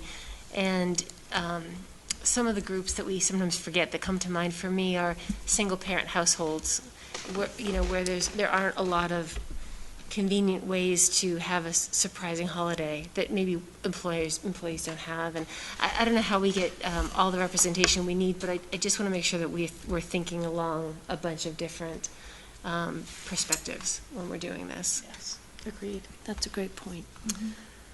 Any other discussion? Okay, so we have a motion and a second. All in favor? Aye. Okay, and it passes unanimously. Thank you so much, and thank you to the original committee, Meg, you were on that, for putting in the provision to check on it, because we sometimes don't do that, and I think that's good follow-up. Okay. Sorry, I scrolled away from the agenda part. We're into policy now. Item G, policy JIB, student involvement in decision-making. Dr. Kavanaugh. Sure. So our policy working group got together, and one of the things that we enjoy is that our school council kids come, to every meeting and share a little bit about what's going on at Hopkinton High School, and we really love having them. But what we discovered was that Mass General Law actually dictates that something a little more happens. So we took a look at the MASC policy. And their policy, JIB, which is what you see in the agenda tonight, includes a few things. One thing it says is that we need to have student government in our schools, and I think we do a really good job of that. A second thing that it says is that the committee will take into consideration student opinions in establishing policies that directly affect student programs, activities, privileges, and other areas of sensitivity. Historically, we have not emailed out policies to students. We do it all the time to families in the community. I mean, that's something that I think we're very good at, but we haven't done the ones that impact students. So this would be a change for us, and I think a positive change. And then students will be welcomed at committee meetings and granted privileges of speaking. So that just says that students, just as much as adults, have a right to public comment at school committee meetings. But the big change for us would be the Student Advisory Committee, and so we did ask Mr. Bishop to meet with us, which he graciously did very early in the morning. But what this is saying that at least once every other month, school committee members would meet with our Student Advisory Committee, so that would have to be an elected body at the high school.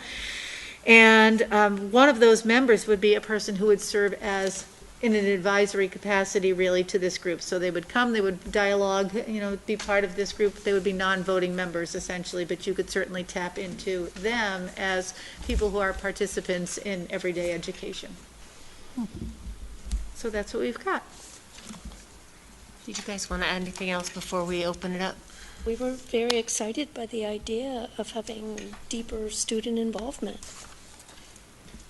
Yeah, we looked at several versions of this particular policy and kept coming back to the mask one because it seemed to cover everything very clearly and has a paragraph that is based on the actual legal wording for that student advisory committee.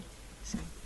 And Mr. Bishop is very generously Yes. going to sort out the voting and the selection of the school committee attendee. That was actually one of my, personally, I like everything about this. I have to say, and I think this reflects more MASC because I think yours mirrors, the one you brought forward mirrors, there's a lot.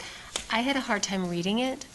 So, because it was starting to talk about student voice in the school through student government, et cetera, and then it was student voice for school committee. So I had some sort of formatting suggestions just to make it more readable, more comprehensible.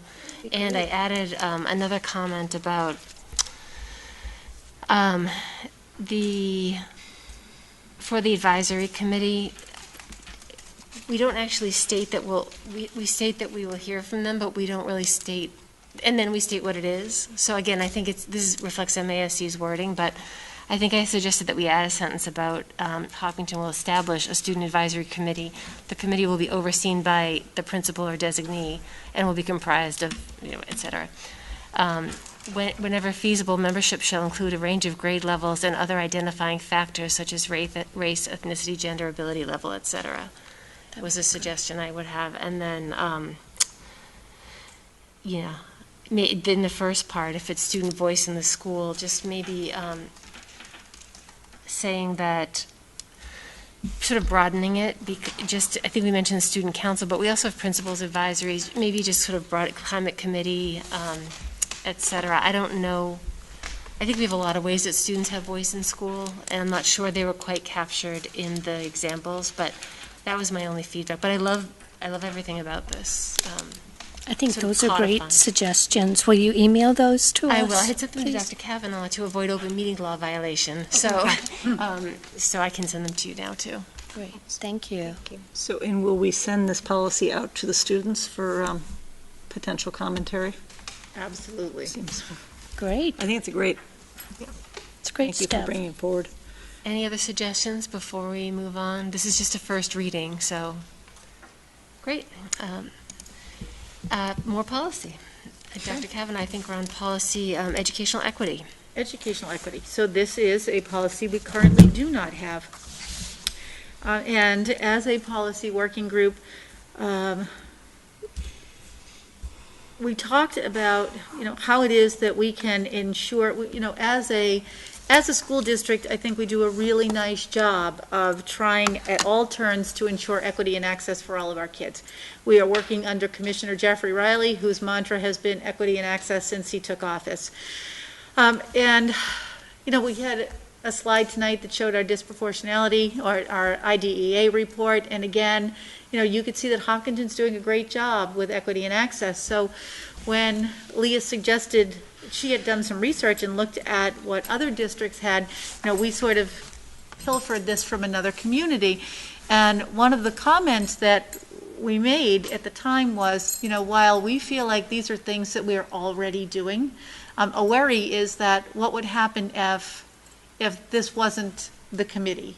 And what would happen if, in some way, shape, or form, these things sort of weren't happening in your public schools? I mean, you would hope that they always would be, but this was a means sort of to codify in the event that they were not. So I guess, some of the examples that I've been thinking about, like in that very first sentence where it says educational equity in the Hopkinton Public Schools is achieved when a student's identity no longer predicts in a statistical sense how that student fares in the district. So I think, what we look at with that when we say statistical sense is, are we taking some of our groups, like our ESOL students or our special education students or our minority students or our students who are low socioeconomic status, and thinking hard about, do they always have equity and access to programs that we talked a lot about as being rigorous and appropriately challenging. And I think when we talked about some of these things like providing multiple pathways to academic achievement, well, what does that mean? So imagine you have a student who's not a native speaker of English who moves into Hopkinton, and that student says, I'm kind of a math whiz and I'd like to get into Calc BC, but we realize that student has, limited English. We shouldn't say to that particular student, you can't be in Calc BC because you have limitations to English. We have to figure out another pathway to ensure that particular student can access that high-level curriculum, as opposed to putting that student in a place where math would not be what we would say be rigorous and challenging. So we did have lots of those kinds of examples, everything from cultural messages. When we created that last calendar, we did add Diwali because of the population of people who celebrate Diwali moving into our community, and we thought it would only be equitable if a great portion of our people could have the time to celebrate in the same way that, people of the Jewish faith or Christian faith or whatever are able to do so. So we really did talk about all of these pieces in different ways that I think, kind of get at what's appropriate for Hopkinton, for our students, for our community, and that's why you see this in front of you. I think one of these, and then I'll stop talking, that I'm a little bit proud of, I think, is the fourth one in that bottom grouping to create systems to increase the hiring of faculty and staff so that the district personnel reflects the racial and ethnic diversity of the student body. I always say it's very difficult to do that because you can have 100 students move into your district and live in homes. There's nothing, to impact that change. But if you said you wanted to have the same, kind of percentages of your faculty, you can't impact that change right away because you have people inhabiting those roles. So it's only when someone moves on to another role or, if someone retires, say, for example, that you start filling in those pieces. I did go back and look at our teacher makeup in 2016, and less than 2%, I think it might have been just over 1% actually, of our faculty was non-white. And if you look today, it's creeping up on 5%. So that's a very good feeling for a process that's super slow. But that's why you see this before you tonight anyway, and I'm sure there's lots to talk about with this. I also want to add on that because I think Dr. Kavanaugh alluded to this. Equitable access is sort of our minimal bar, right? We want kids to have access, but equitable outcomes should be our goal, right? So making sure that kids who have different backgrounds are having the same outcomes within our school district, on a percentage level, as any other child should be our goal, right? And the great thing about that is it allows you to ask questions that we're already asking, like she said, about things like, if a high percentage of children with a particular background are having issues with a test, well, let's study the test, right? Let's really dig into the test. What are the issues that might exist on that test, right? So it allows us to attack it from a different angle as part of policy. And like I said, I think we're already doing that, but it kind of codifies it into our policy level. And I just want to thank Leah for bringing this policy to our attention because I think it's a good time for it and it's very important. I think the wording we probably will still work on a bit. We had a suggestion from someone in town that we add to the number 1 in the second section, access to high-quality anti-racist, also anti-biased, ist. So it can't just be anti-racist. So I think we need to sit down and think about the wording to make sure that we're protecting and acknowledging different gender identities and sexual orientations and abilities too. So we have some more work to do, but it's a great foundation. Do you want to share any community feedback that came through on this? We got a couple of emails, I think. Or did anyone get an email? I think that was the one I was referring to. Okay. Anne Beauchamp wrote that she was very encouraged to see the educational equity policy, including the explicit naming of anti-racism, and she'd like to see the policy include combating issues of bias in terms of gender identity, sexuality, religion, nationality, and economic status. And so I think those are great suggestions that we'll try to incorporate into our next go-round of drafting it. Any questions? No, but I love the direction that this is taking, so thank you both. And Leah for bringing it forward. And Dr. Kavanaugh. Yeah, it's great. I mean, who wants to be against something like this, right? So I would just caution us, because of that, to be careful that we're not creating a burden on our teachers and staff and confusing them by multiple policies around this area. I think, Amanda, you mentioned that we were going to kind of methodically kind of work with minority student population over the next year to solicit feedback, maybe in the summer and fall, from actual minority communities. Because one thing that I think some parents and community members fear is just kind of creating policy because it's in the air right now, these things, but a more results-oriented way to do it would be to engage in what we know of as minority populations and talk to those people directly to ask, how are we doing? What can we do better? And I think that would be very productive on top of this. I agree. That is a goal of mine. It was in my chair. It was mentioned in the chair report. I didn't bring it forward because I think the 5 members who are on school committee in the next term need to do that, and I don't know who that will be. So I thought I would just bring it up, or whoever would bring it up at the next meeting. But I do think creating opportunities through office hour type meetings that are targeted to maybe our BIPOC population or our special education group or our Or like you said, LGBTQIA single group. parents, there's a lot of groups. Single parents, and we can hear lived experience face to face. I think that would be so valuable to the committee. So we will definitely talk about that if I'm back here in this chair.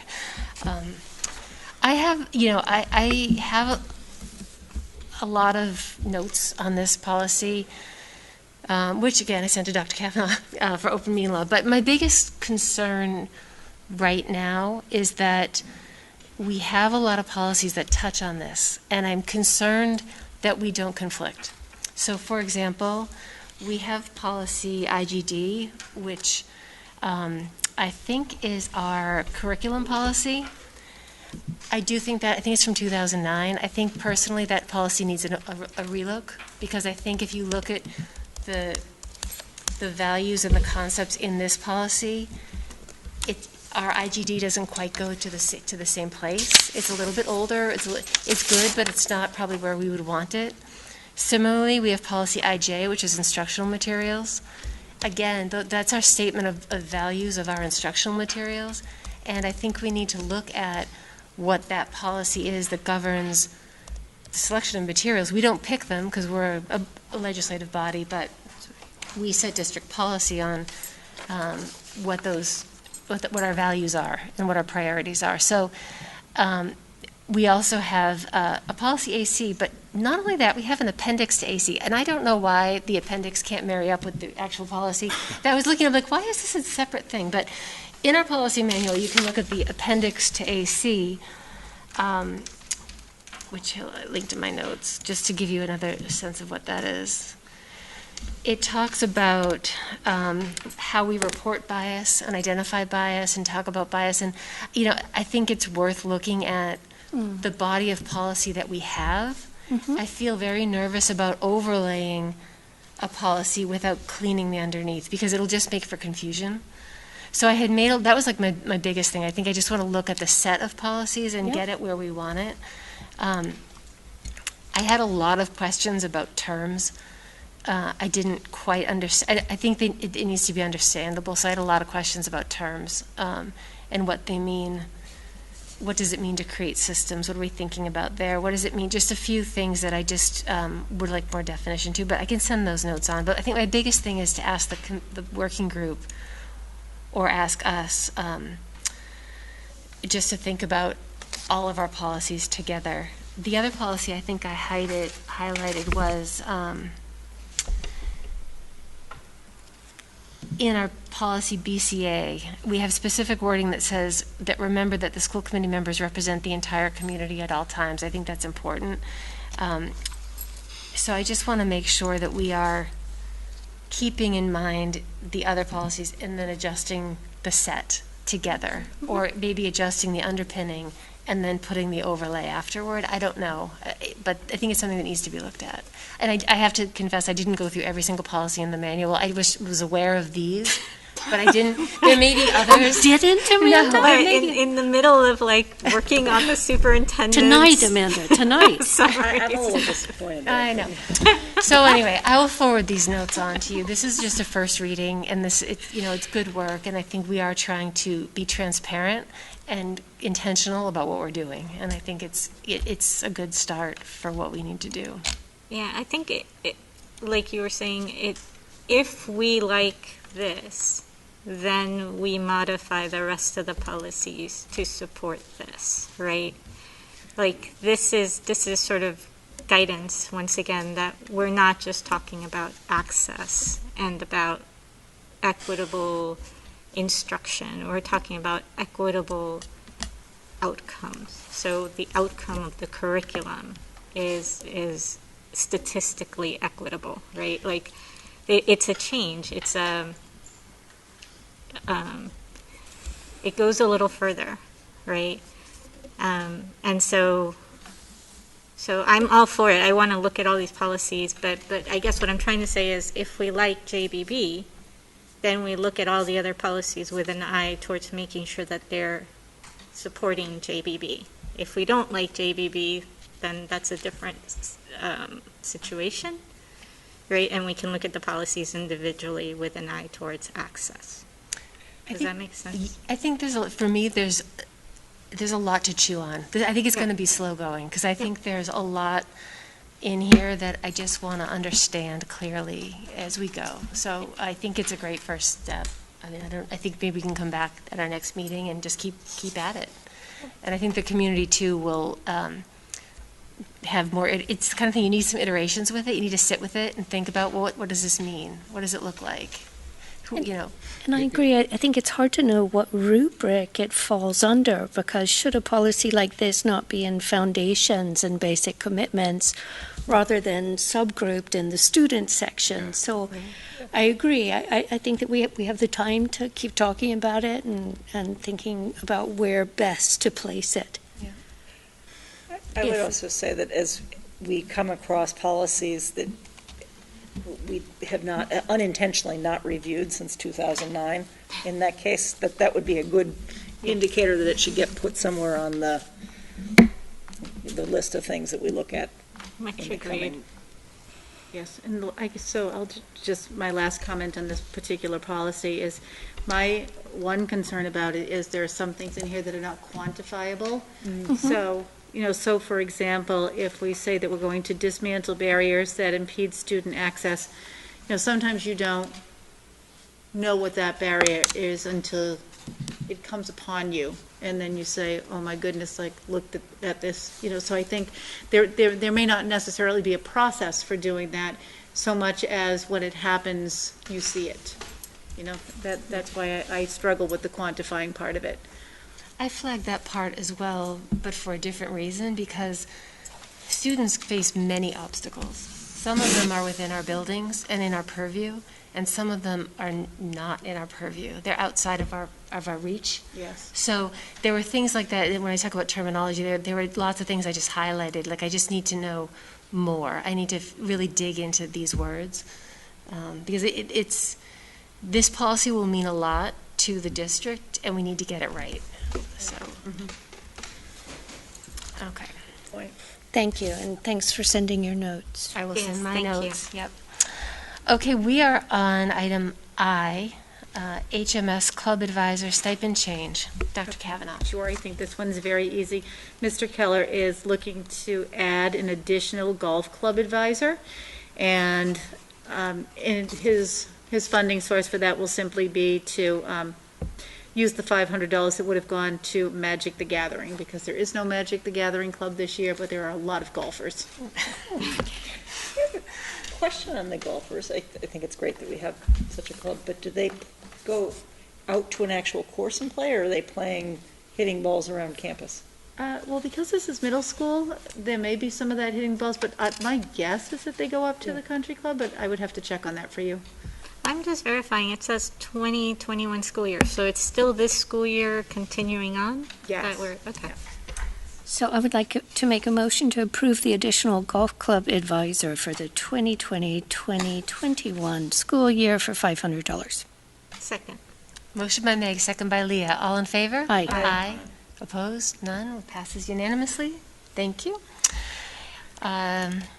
Back at you, Dr. Kavanaugh. Item J, school physician's contract. Okay. And I think you have the school physician's contract right there. People may not know that the school actually has a physician, but we do. And that person receives sort of a small stipend every year. And I'm asking you to approve her contract for the 21-22 school year with a 3% increase over last year. Questions?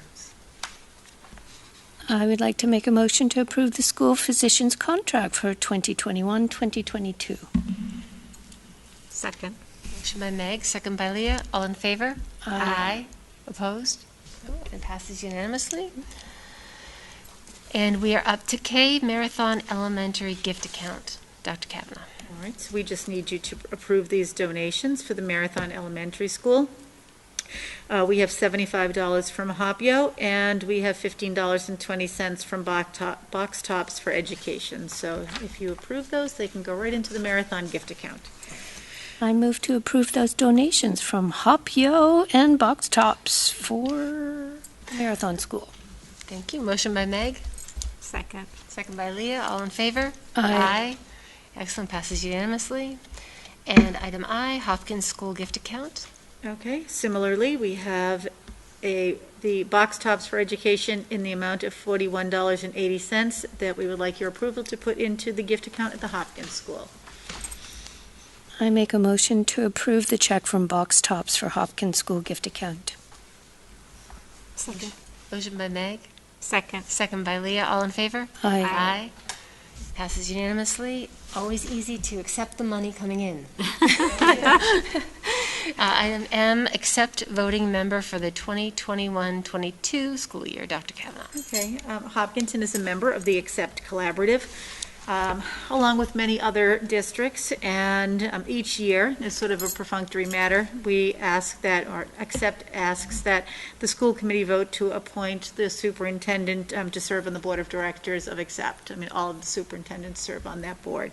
So this is, again, just a vote to put me into that position. I'd like to make a motion to appoint Dr. Kavanaugh to the Accept Board of Directors for the next school year. Second. Motion by Meg, second by Leah. All in favor? Aye. It passes unanimously. Thank you for serving in yet another role. Okay, old business. We have item A of old business, policy IKFB, early graduation. I think the entire policy working group deserves lots of gifts and praise for the yeoman's effort this year. Early graduation. So I understand you guys meet very early.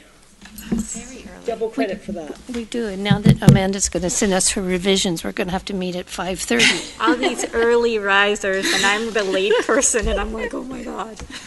7 a.m.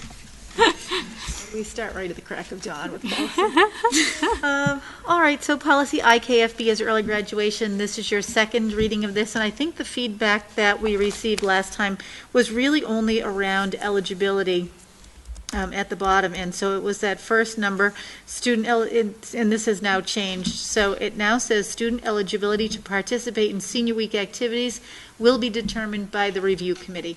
And, you know, the last time we were together, I had said that, you know, maybe one of the concerns was that we would have a student graduating in a class where they had never paid in dues and, you know, really may not have had any friends in that class. And so I think that that's why the high school had looked to do that. But really, when we had our meeting with Mr. Bishop, he said, you know, it was perfectly understandable that there may be some students who, even if they're graduating early, would like to take part in that. So he left that to the review committee decision based on where a student was, you know, kind of in that early graduation process. I really like that change. Thank you for making that. One comment, and it is in the sentence, the student may apply for all scholarships for which the graduating class has the opportunity to, and I was thinking the word apply might to apply as opposed to the sentence reading to and, if that makes sense. Yeah. Yep. I can't find the sentence, but oh, I see. Yes. Yeah. Okay. Do we need another reading on this one? Do you think this is our second reading? It's just a revision, though. The policy has been brought forward to reflect practice, actually, in the district. So I would be personally comfortable with voting on it. But what do you think? Me too. I think we're all set with that revision Nancy suggested. Yep. I'll take a motion. Motion to approve policy IKFB with the revisions as added by Nancy to the second bullet. Second. Motion by Leah, second by Meg. All in favor? Aye. Aye. All opposed?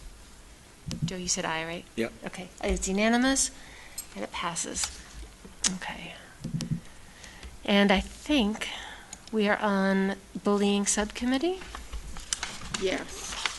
So what I'm looking for here is, really just for you to consider putting together the bullying prevention and intervention subcommittee, and this would in fact be a subcommittee of the school committee. This is required every 2 years by Mass General Law, and so we updated this in the summer of 2018, but we did make changes to it in 2019 that were required by DESE at the time. So we really feel like we're okay in terms of a timeline, but we'd like to get this started. So our last update was in January 2019. So because it's 2021, we feel like it's time to get going on that again. And this is the suggested makeup. I mean, essentially, it's very similar to what we had last time. I think that we have added in the athletic director this time, as sometimes those things that happen in terms of aggressive behavior and bullying, those things happen in athletic venues. And then also we added in I think a diversity leader representative and then an LPAC parent. What's a diversity leader representative? What is that? What do you mean by that? So it really wouldn't matter to me if it was one of the students who is in our diversity club or someone who is one of the assistant principals who's running one of the diversity initiatives. As long as I think we have somebody there who is a person who kind of advocates for some of the diversity work that we're doing in the district. Questions? Was there any thought of dividing up that diversity representation? Perhaps someone who represents students of color, someone who represents LGBTQIA students? Because the diversity is so broad that it seems... Neurodiversity, right? There's all kinds of diversity. Yeah, that it feels... I mean, we have CPAC represented there, so I feel like we need to maybe offer an opportunity for people with different gender identity or sexual orientation to have their own representative. So like a BIPOC representation as well as Yes. an LGBTQIA representative, is that? Because, I think these are the groups of people who are most often targeted, and so the more we can hear their voices, the better. Much agreed.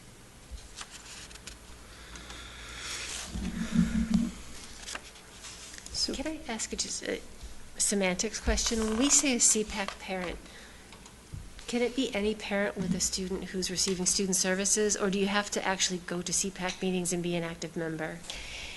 Anybody who's a parent of kids with special needs is automatically because I know that not all parents part of the community. Yeah. Go to the, okay. I would, one other thing on a different matter on here, where it says the HBTA or other parent representative, I would think it, just because we have a number of different wonderful support groups in town, I would be more comfortable just saying parent representative so that we're not choosing one group over another. Absolutely. I like that point. And it's the HPTO now too, but Yes.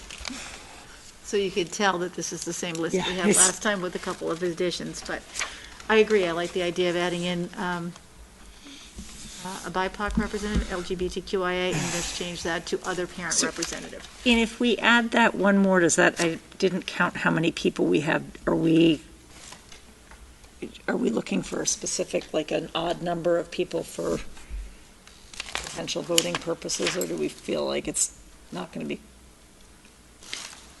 Right. Maybe I can take out diversity leader representative if we've added in BIPOC and LGBTQIA. I'm sorry. Wait a second. Just please, because what don't we? Am I missing somebody on this list? I thought that because this is a subcommittee that works on policy, that it was going to be co-chaired by the school committee, by a school committee person as well. Oh, did I leave off a school committee member? I don't think I see school committee. I feel like I did see a school Did I committee look member on past there. it? It's down. It says, Glasses on. Here we go. No, maybe it's not there. It's not there. You're right, I'm it. thinking of the last Okay. policy. Yes. Because I All right, calendar. so if we put in school committee member, we get to 21. That's perfect. And I also want to say that this is an official school committee subcommittee. So this Yes. committee follows all open meeting law requirements. The meetings will be posted, and I believe they're public for public viewing. Like, we're hoping that there's a way for the public to tap into the deliberations, because this committee really does dive deeply into how we address bullying in our district, and I think the conversations get pretty deep. I know, Nancy, you were on you were on this committee, not me, so maybe you want to speak with your son, with my son who was on it. Yes. I mean, these are hard to compose to include everybody, right? But how do you,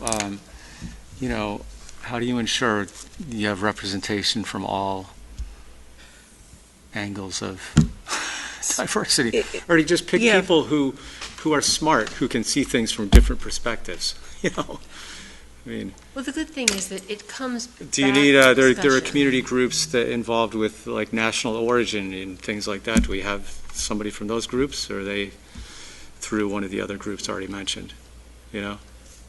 South Asian Circle of Hopkinton. Do we want somebody from that in there? If not, why not? Do we want somebody from other community groups? The Irish Americans of Hopkinton. I mean, who else? Or are we comfortable with, if we add the two groups that Leah and Meg, I think, mentioned, and we eliminate diversity leader representative, are we losing a different perspective? Yep. Or do we still have it through the groups that were nominated? Do we need to get rid of the diversity leader representative? Because I do think that adds a different angle than just choosing our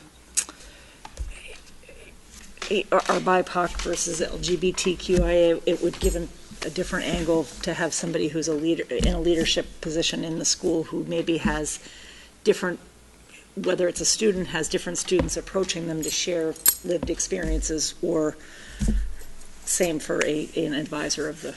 I do agree that if you're working in the schools, you do have a different vantage point, I think, than if you're sort of more of a parent or a community member. I'm in favor of leaving it there. I also would wonder if we maybe want to talk with our connections from HCAM to see if we could have these meetings televised to increase access for people, because I think there's a lot of interest. Sure.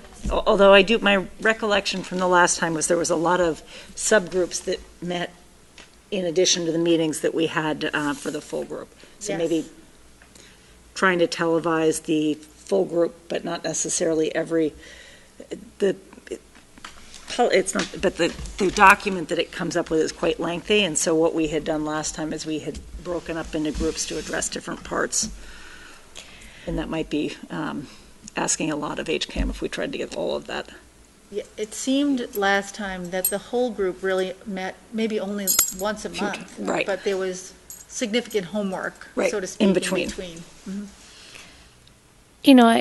I'm hesitant even to mention it, but do we need a cyberbullying representative? Because bullying now exists in these different realms. Well, there's an SRO on here, right?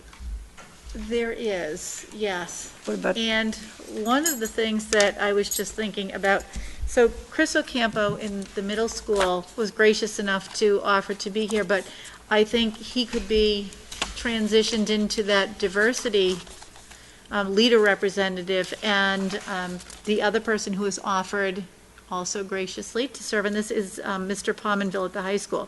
So I could move Mr. Pominville into Mr. Ocampo's position as an assistant principal, who would certainly know a lot about the cyberbullying piece. That would be great. And then, yeah. Mr. Ocampo could be in there as the diversity leader representative. Sounds good. Great. I have to say the fact that Hopkinton takes into account cyberbullying is amazing to me. It's one of the things that struck me when I moved here. My youngest son was cyberbullied at a previous school, and the school would give us no recourse and no help. So coming here and realizing that the school took that extremely seriously was a definite sigh of relief for me. And I very much appreciate that that's part of this.